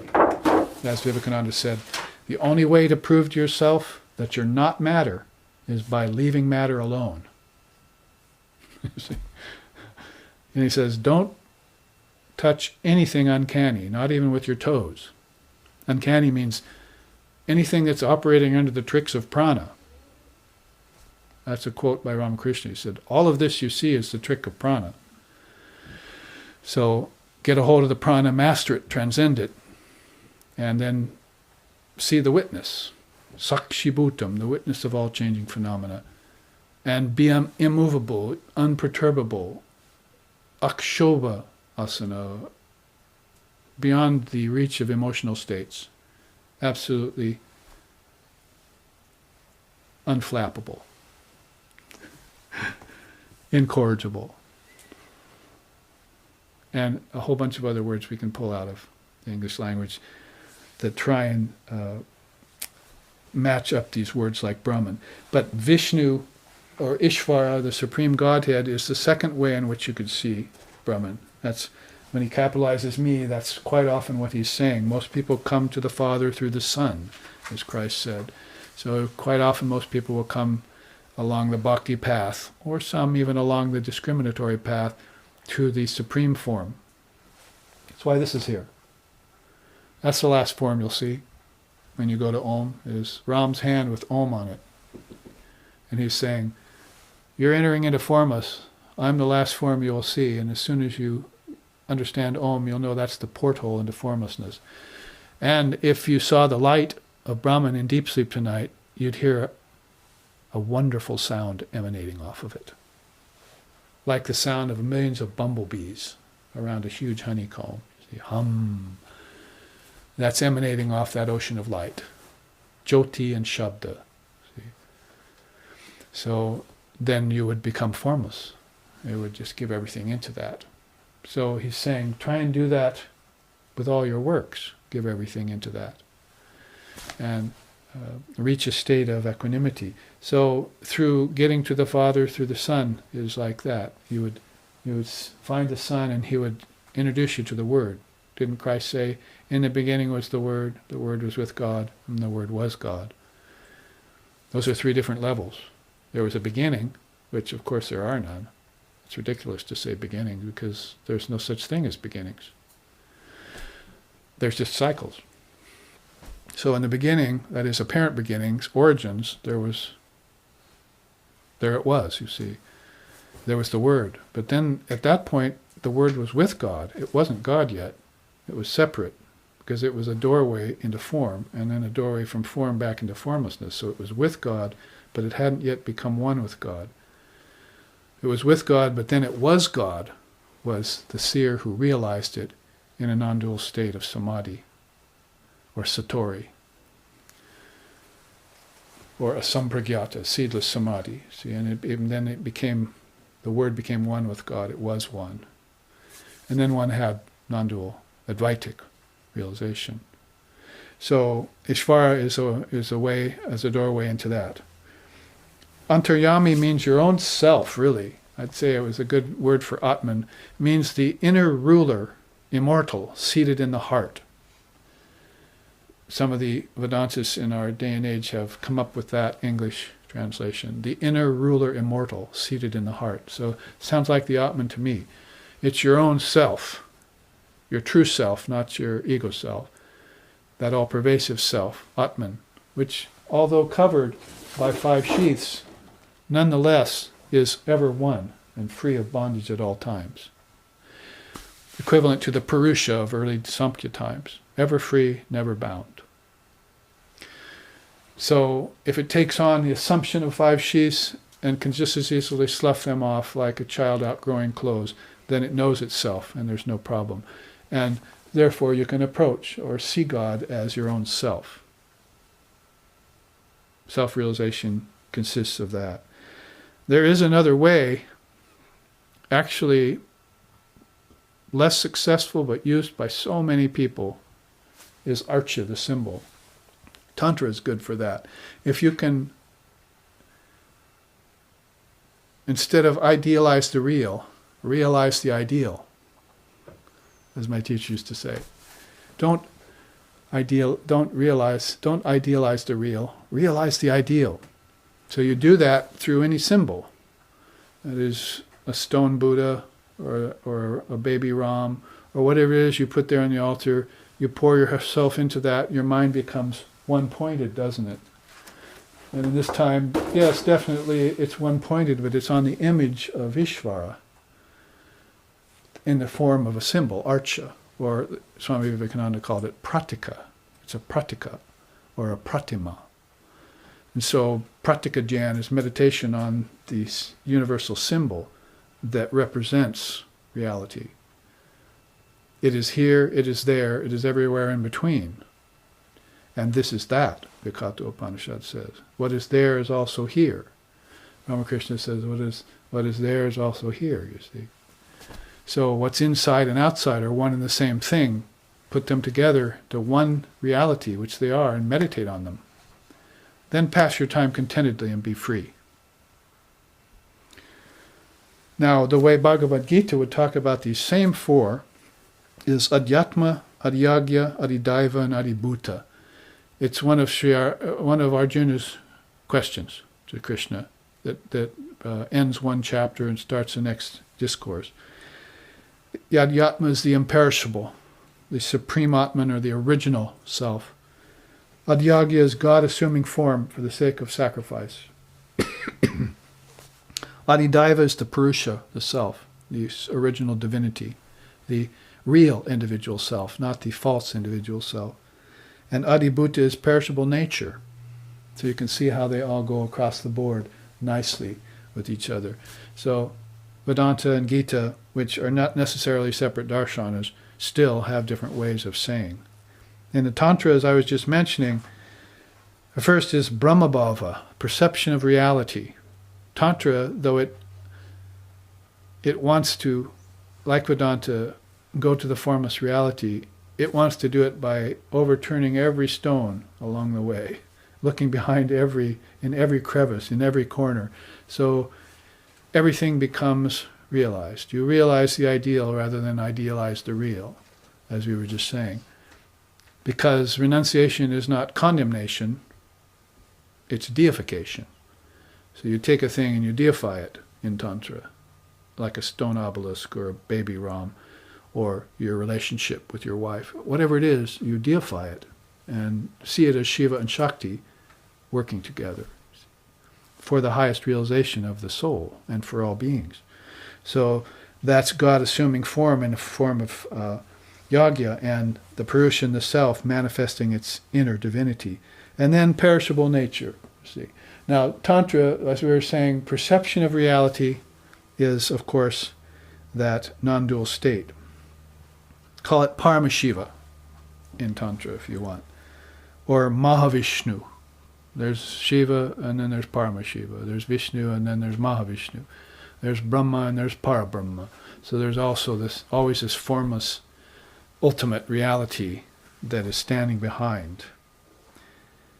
Tantra says in the next way, you perceive God by focusing on the deity, dhyana bhava. You meditate on the essence. Japa bhava, you chant the mantra and sing hymns in Tantra, would be the third way of realizing or perceiving God in everything. And finally, bhuya bhava, practice of rituals. Tantra is very great for rituals, and so is the early Veda period. Now in yoga, under Patanjali's auspice, you see atikranta bhavaniya, perfection. It's probably most true of Vedanta, Yoga, Samkhya, and Buddhism that they don't mention God or reality. That is, they infer it, but they're not going to assign a name or form to it or make it a denominational thing. It's going to stay non-denominational for your own revelation. So you'll know what it is when you get to it. As one friend of mine said, I don't know what God is, Babaji, but I love it. So he'll find it out in time, what it is to him, and every person will too. You might see it with form, might see it beyond form, might come back and realize it both, with form and formless. And then might go beyond both form and formlessness as concepts and see it there too. Why not? See, it's without limits, isn't it? So in that way, yoga sadhana, I'm saying, is one of these that only mentions maybe in one or two of its sutras anything about form, and that uses the word Ishvara. A special soul that is unbound, a primeval soul. So mentions Ishvara once or twice just to infer it. Also mentions mantra once or twice. But basically yoga sadhana is get busy and climb those 8 limbs. Master them. Start with ahimsa and truthfulness. You'll do fine. Now, yoga's next level of looking at God would be pragya jyoti, the masterful ones. Those ones who have succeeded in climbing the 8 limbs of yoga, and they arrive at a place of supreme mastery. There are teachers, there are acharyas, there are gurus, there are avatars, our seers and saints, our founders of the religious systems and the philosophical darshanas, those beings we can rely upon. Then Ritambara pragya. There is probably the oldest word in Sanskrit or in any language for the word truth, Rita. Amrita came from that word, that is nectar. It is a nectar-like truth. Somebody asked me last night at satsang, can truth be corrupted? I said, no, never. It's the only thing, Sri Ramakrishna said, that has been left untouched by the tongue of man. Cannot become corrupted whatsoever. So truth is something as a matter of realization, but wisdom is something that gets you there. Wisdom belongs to Mahamaya. Ignorance belongs to Maya. So you go from lower truth to higher truth, isn't it? Asato ma satgamaya. So up you climb that ladder, whether it be the ladder of waking, dreaming, deep sleep, or the ladder of the 24 cosmic principles, or the ladder called the 8 limbs of yoga. It's an inward ascension that's always going on, by which you connect the dots, follow the trail of breadcrumbs back to your very nature. and get free. Then you may come back and help others do the same. That's what Holy Mother wanted. She said, you who have been initiated into the path of Ramakrishna, all of you are free. Your matters are settled. You don't need to worry anymore. Now, as you go towards Ramakrishna Loka, won't you stop along the way and help a few unfortunates? That was her request for us. Won't you stop and help a few on the way? So those of us who have had the great grace of knowing about Ramakrishna and having that great being emphasized to us by Swami Vivekananda, then we find out we're free. See, our salvation is guaranteed. Our liberation may still yet to come at Mother's grace, but we should help others along the way. So these masterful ones can do that. Now, Ritambara, as I said, the oldest name for truth. Pragya is a word for intelligence. In fact, that's what Buddha called reality, Pragya Param, or supreme wisdom. He actually took his name, Buddha, you see, because of that supreme wisdom. The light of wisdom shining off the word, shining off the ocean of Brahman, like an ocean of effulgence. When he saw that, he became the Buddha and got free. It's beyond all form and name. So it's intuitive wisdom that helps one along the way, down this spectrum here. So the fourth way that yoga sadhana would see God is pratama kalpika, the beginning aspirants. You put it in terms in yoga of people who are at different stations of adeptship, or novitiates, or intermediates. And by looking at them practice, you see they're able to do the yoga of constant practice. They are abhyasa yogis. And Krishna loves that. In the other Gita, Uddhava Gita, he tells Uddhava, his other disciple, it should be, and it often happens, Uddhava, that some beings realize God under their own efforts.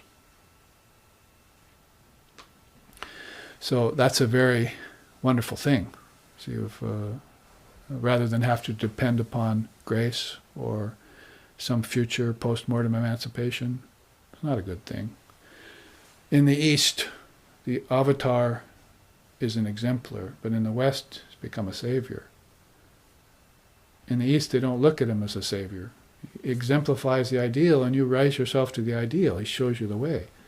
He's not a doormat, he's a doorway. See? So that's the way they look at the avatars, including Jesus, who is from the East, by the way.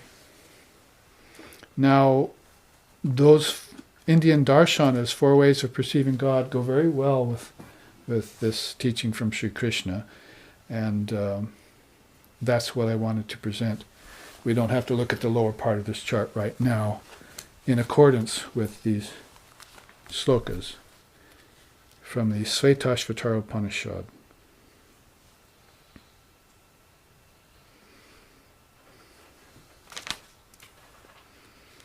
Lies hidden in the Upanishads and wanders about through the 3 paths if he doesn't realize Brahman. Now, let's look at slokas 7 and 8.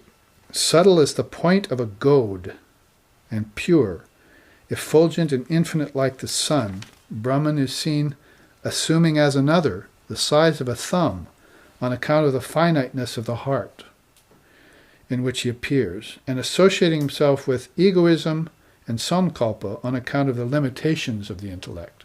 It's that same Brahman appearing in a limited form. That is apparently limited. You can't add anything to Brahman, you can't take anything away from Brahman. It's always pure and perfect, but it's subtle as a goad, as it were, the point of a goad. And you must get a hold of that and penetrate with that goad. There's a beautiful sloka in the Upanishads that says, Dhanir grahitva Upanishadam mahastram, sharam hupasanashita samjayita, ayamya tad bhavakatena cetasa, laksham tarevaksharam somya vidhi. It means taking as bow that mighty weapon furnished by the Upanishads, fastened to it the arrow of mind, made sharpened by thoughts on reality alone. Then, pulling full strength, O student, release and penetrate the mark, the imperishable Brahman. So Upanishad's always using metaphor and analogy to get some inspiration from you so that you will make that final march on the citadel of formlessness. Not just in deep sleep, not just at death, you see, post-mortem emancipation type of idea. Hopefully you have somebody reading the Tibetan Book of the Dead over you when you die. But how often does that happen to souls? Is your Swami going to come running when you die, just before you die, and help you out of the body? It doesn't happen too often. So without that kind of merit, or living in that kind of a culture or country that understands such subtle truths, then you go to the alone as the alone, don't you? Come into this world naked, you leave naked, without anything. So you should prepare yourself for that august event, see, of departing from the body. Dalai Lama once told me, I was on the same stage with him playing music for his talk, and he said, "We Tibetans look forward to the time of our death," when the subject came up. So this is something you need not fear, because fear is the lowest of all hells in Vedanta. And it's also the worst klesha in yoga. It's called clinging to life. So you, the great snake, the great shesha, the great soul, in fear of a frog called death, should be having it for supper. See? But instead, death is using you as condiment for its meal. That's a quote out of the Upanishads too. Death is going about the world, Ram says in the Adhyatma Ramayana, with his scythe, you see, and he's harvesting white-haired heads like pumpkins out of a patch. See, he's having you for condiment for dinner, but you switch this around and say, "Death I have none, fear I have none," right? That's why we sing it as often as we can.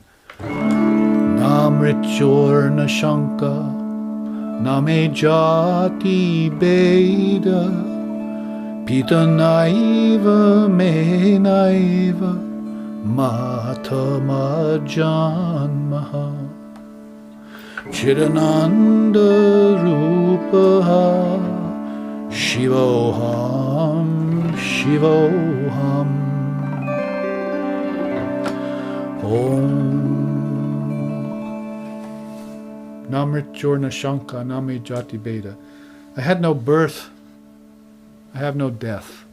Not even a father and mother have I. I am pure consciousness, pure bliss. I am Shiva, I am Shiva. Shivoham, Shivoham.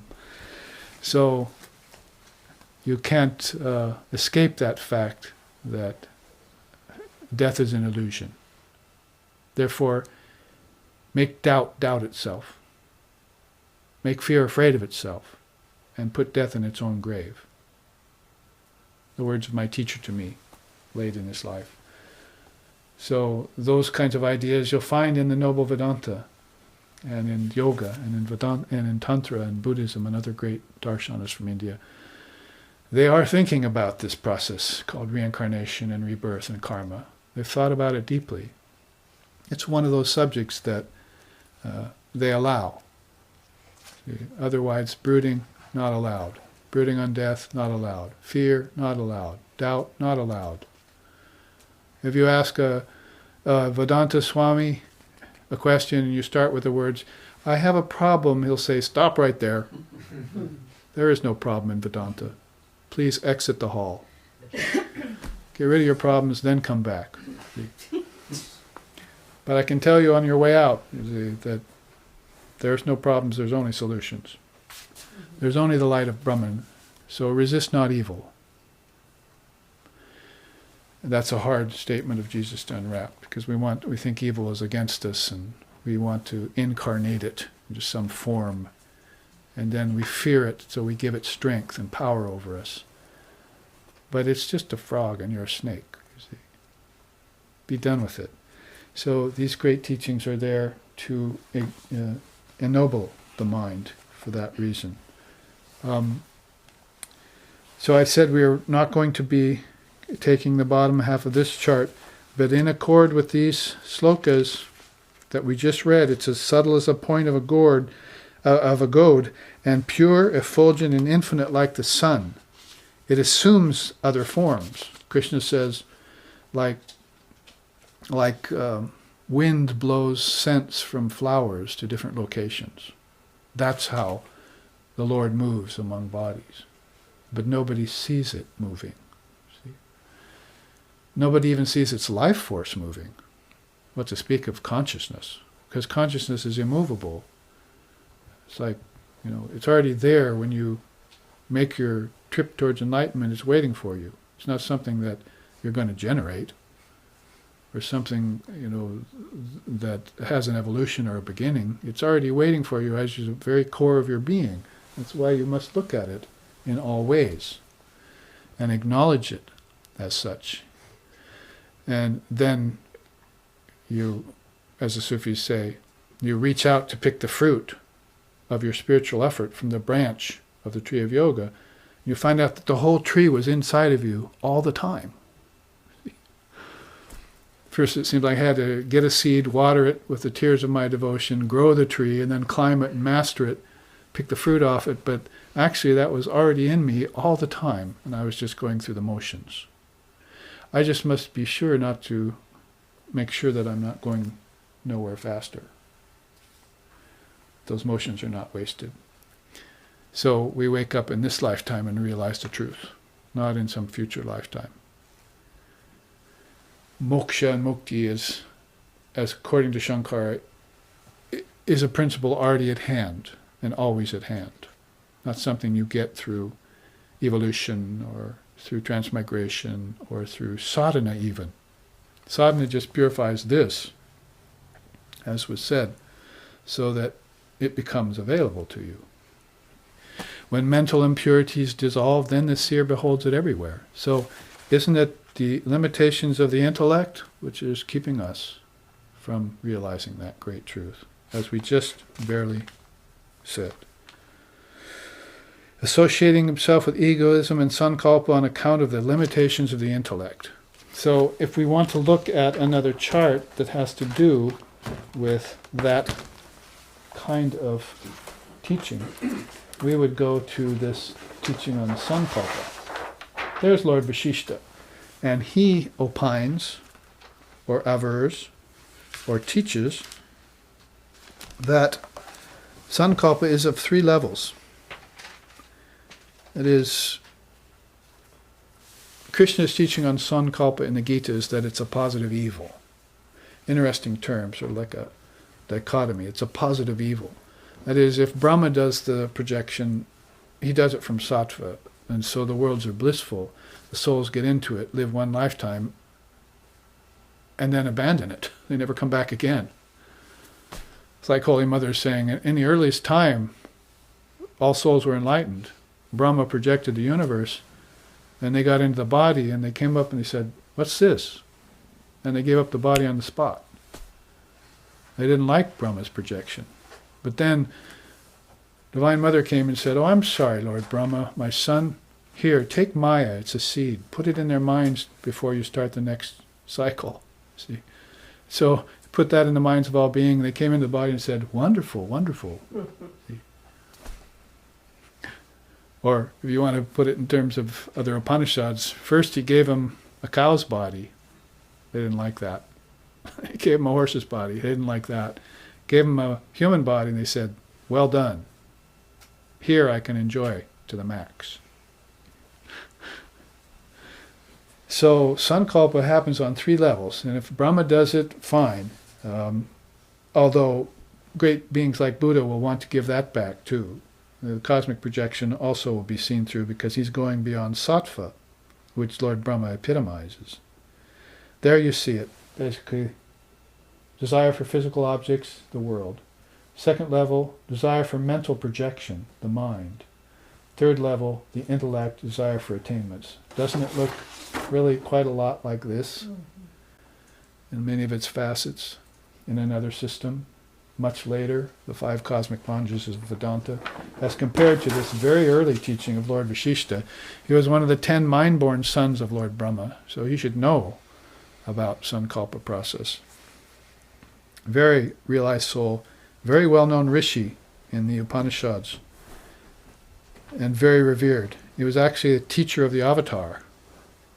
He was Sri Ram's teacher when he was a teenager. That is, when Ram was a teenager. So, a very, very adept soul, fully realized. So he says here basically, if you have desire for physical objects, it's basically for foods, for sense objects, for pleasures, and for possessions. That's the first level of Sankalpa.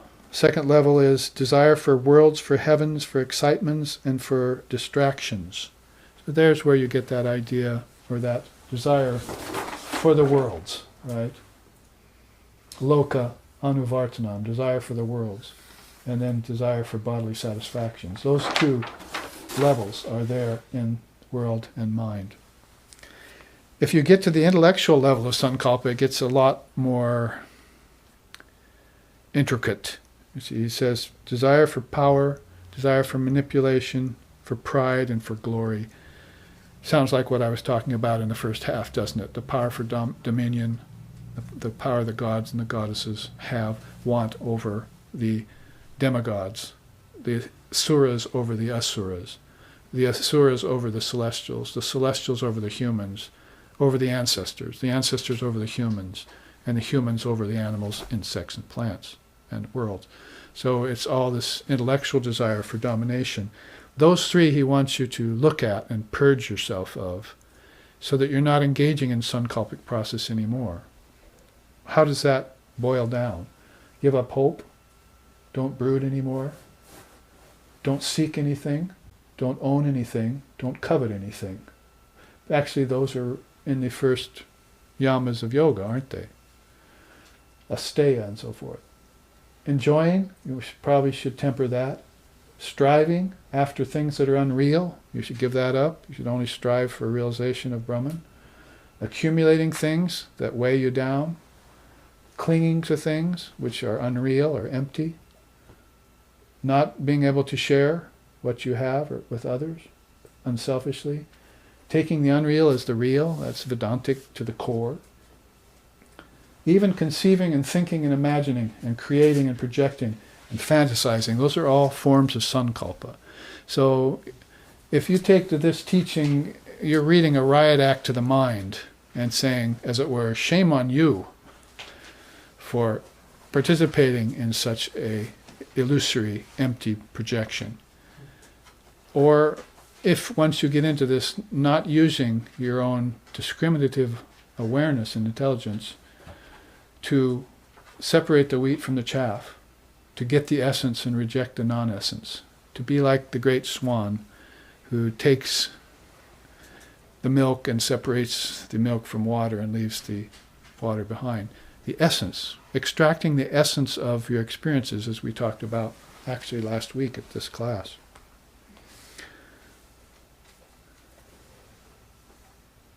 That's pretty much it in a nutshell, the teaching on Sankalpa as far as Lord Vashishta is concerned. You can get it in the idea of, in the scripture called Yoga Vashishta.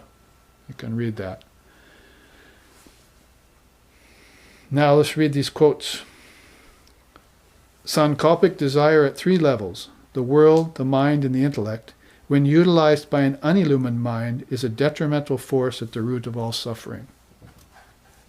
It is like a rutting elephant whose trunk is the tendency of selfish grasping, and who goes about spraying the world with the water of surface enjoyments. Only the sharp arrow of Atmagyan can bring this lumbering beast to its knees, so it can be bound by the ropes of masterful mental control. So in his own inimitable way, Lord Vashishta describes the process of mastering Sankalpa and Vikalpa. Not just enough to point out its presence, which is very helpful, or even its attributes, which is also very beneficial, but it's really a way of, he's not satisfied just to do that. He wants to tell you how to bring it under control.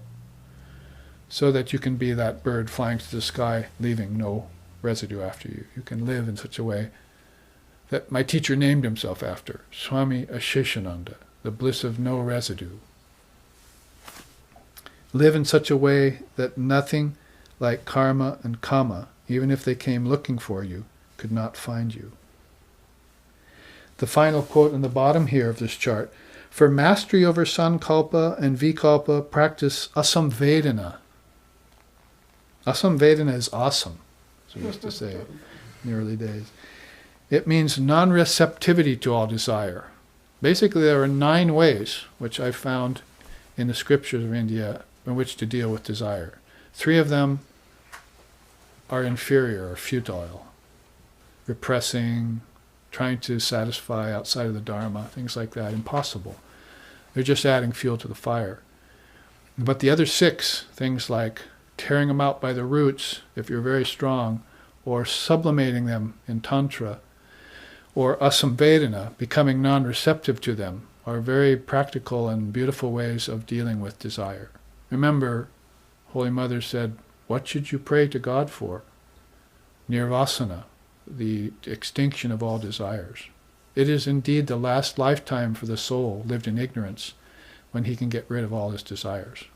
And you should fulfill them as quickly as you can and be done with them.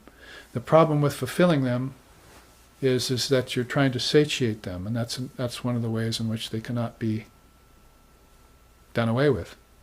My teacher used to give a lecture once a year called "Satiation Never Comes," and somewhere in there he'd say, all of you are attached in the West to the Bhogamarga. You need to take the Jnanamarga to get free. Bhogamarga means the path of enjoyment. And he'd also say, we teach God vision, not television. So any way he could think of to let you know that this path of pleasure is on all sides, like the net, the fish with the net all around it, and it's even got it in its teeth, sunk in the mud, thinks it's free, say, but it'll be yanked out of its watery world soon by that fisherman. So in that way, one has to be very specific about finding ways to get free and then proving that freedom. And of course, that's what this life is in the world here. Is if you can be free here, you can be free anywhere. It's easy to be free in heaven or with the gods or with the rishis, if you're so fortunate as to be able to rise so high or go so deeply in your own self. But here in this world, very difficult proposition to get free. So if you can do it here, that's why Vivekananda said, this is the gymnasium of the soul. And you flex your muscles there, get strong, and then you leave the gymnasium. You don't need it anymore. So that character building is the kind of muscles Sharda and Ramakrishna want to see you have. Character. She often said, visions, blisses, those are the byproducts of spiritual life. Character building is the real spiritual life. So if you have those sterling qualities within you, Dharma, Mega Samadhi, all these good qualities rising up in you because you've put all of this other behind you and quit brooding and quit engaging in the sankalpic process, then you're a candidate for qualification of Brahman, you see, for an aspirant for enlightenment. I didn't get very far in that quote, did I? For mastery over sankalpa and vikalpa, practice asamvedana, non-receptivity to desire. Karma, desire, kama, kama, desire, karma, cause and effect, and yama, death, can all go looking for you, but they'll never find you. Oh, his book is on the register of birth here. But I can't find him anywhere. What happened to that soul? There's a song that says that. Instead of falling in love with your own desires as if they were fulfilling, you must instead begin to perceive them as burdens.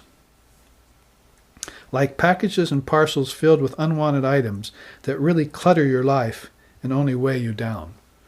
In the Yoga Vasishtha, the story that precedes that is the man at the train station who arrives at the end of the line with all his bags, too many to carry, at 2 a.m, And he's deposited there on the platform. The train leaves, and he's got all these things that he can't carry. So he's stuck there all night, and thieves are in the bushes.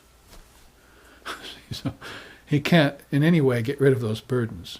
Can't just walk away from them, they'll get stolen. And so he's tied to them. So he says that's this process of sankalpic, vikalpic, accumulation, and the projection of things that are really empty. Empty of what? Empty of essence, and empty of the desire to fulfill you. That's what shunyata really means in Buddhism. But it's not empty of the observer. You can go on renouncing everything because it's empty, rejecting this, rejecting that, neti, neti, neti, neti, but you can never do away with the presence of the one who's doing the rejecting. That's you. That's your true self. So you're the witness of all of that phenomena. So there you are.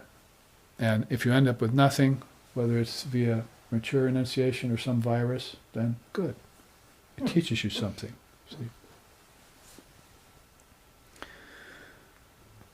That's the teaching on Sankalpa put together thanks to Lord Vasishtha's teachings. And that brings us up to about 10 minutes or so. So let's look at one last sloka in accordance with one last chart.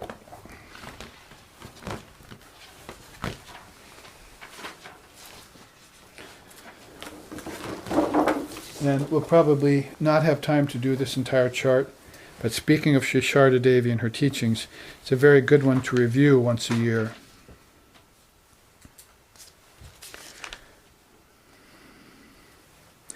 Sloka 8 is said, that individual soul is as subtle as a hairpoint divided and subdivided hundreds of times, yet is it potentially infinite. It has to be known. It is neither female nor male nor neuter. Whatever body it assumes, it becomes identified with.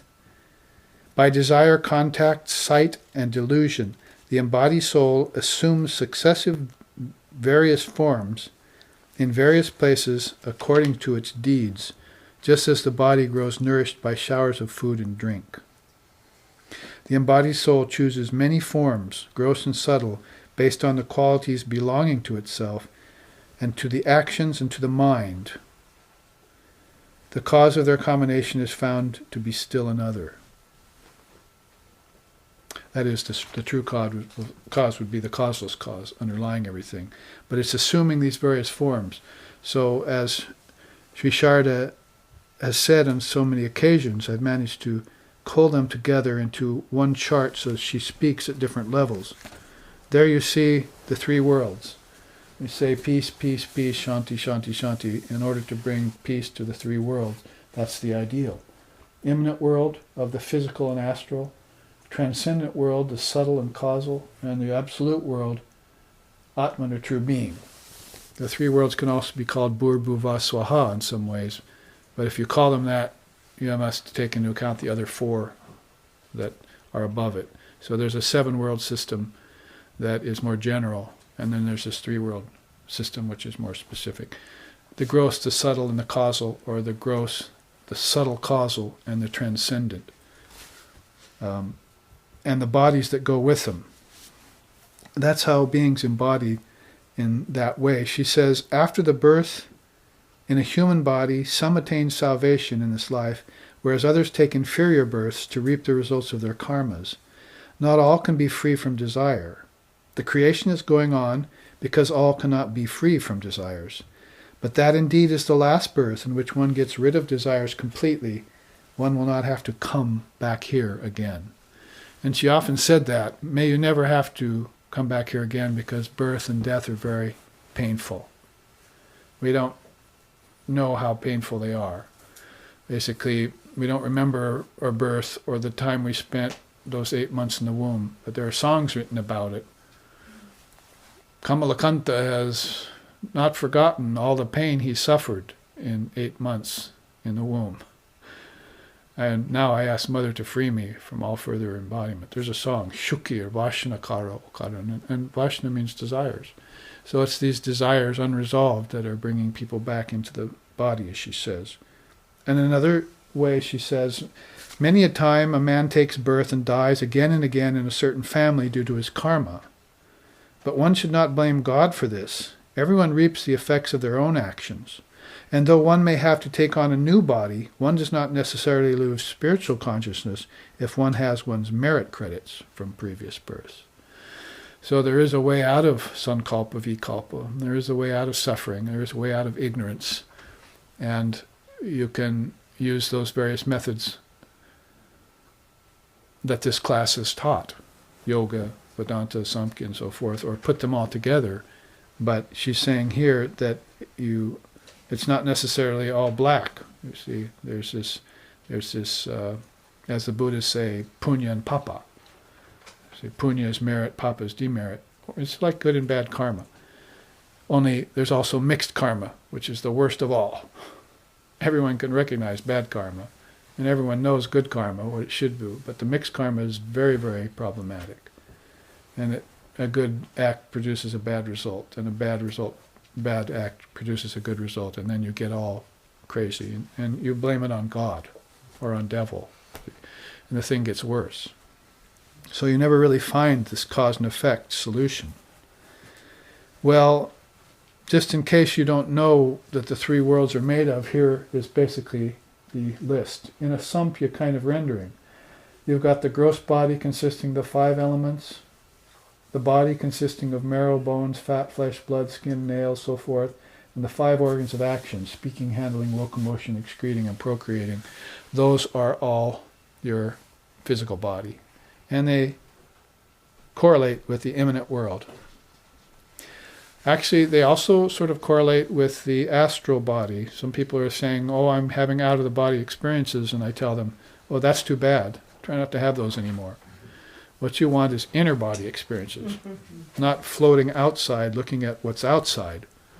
Like quantum physics, taking something outside and examining a particle of it, which is taking them further out in the realm of vibration. At least these are solid, or apparently so. But as soon as you look into their essence, you see a vibrating particle as its constituent. And so that's taking you further out. If you don't make the right conclusion, then you're lost way outside. So the kingdoms of heaven within you, or you must get an inner life that Christ talked about to the fishermen, has to do with this giving up loaves and bread and family and nets and rivers and fish and so forth, and becoming fishers of men after you have found the truth yourself. Seek thee first, as he said. The subtle body consists of the antahakarana, the inner cause, it's called, the fourfold mind. Also the 5 subtle elements. You have 5 gross elements, but remember you also have 5 subtle elements. 5 senses of knowledge are there. Smelling, tasting, seeing, feeling, and hearing. In this list, identified with the subtle body, because there are senses of knowledge instead of senses of action only. 5 modes of life force are there. Those are called the pranas, right?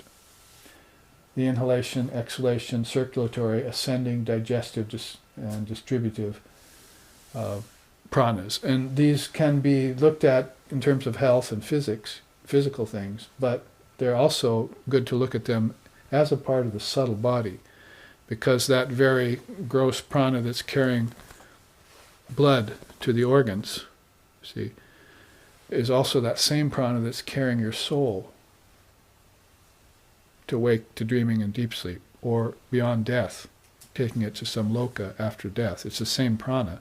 So if you look at the 5 pranas just as a physical thing for your physical health, which is the tendency of many of the hatha yogis to teach only, you're not giving people the full truth that there's a whole subtle network of nerves that are not gross nerves, and there's a subtle energy flowing upon that, as Christ meant why a man doesn't live by bread alone, right?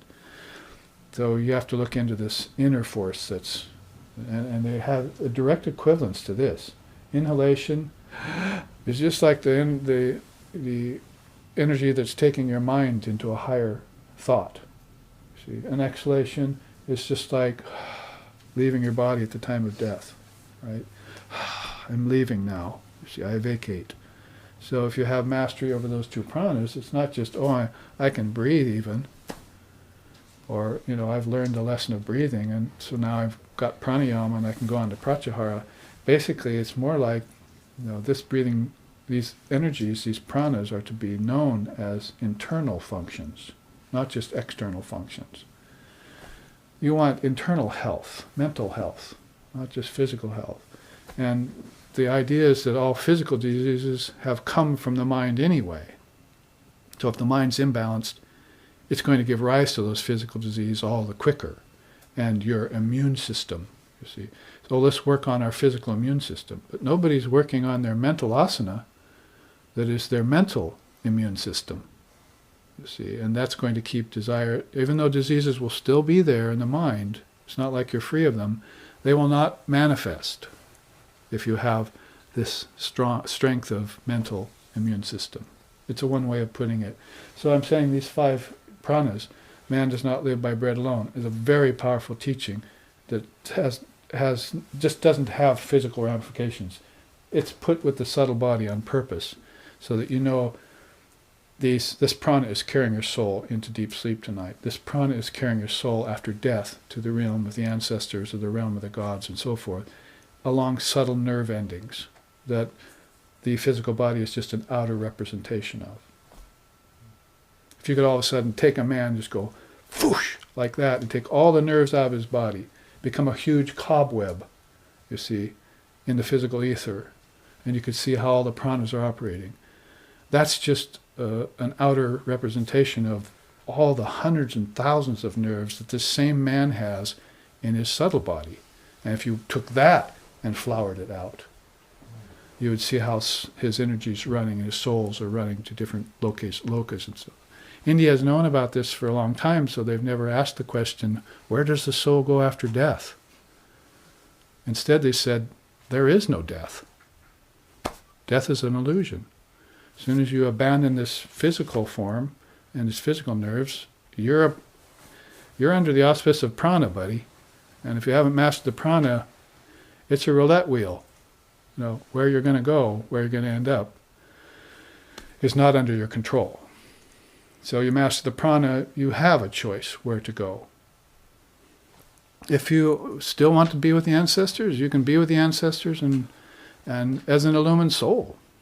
There have been illumined beings born among the humans, born among the ancestors. It's not like you have to avoid the ancestors. It's a station that you don't want to get caught in, the ignorance of the ancestors. It's just like a body of souls like out here. There's a lot of ignorant souls out there, you might have noticed. There's a lot of very intelligent people who are ignorant of what we're teaching here. So this is to be considered, and these 3 worlds and 3 bodies are a good way of saying it.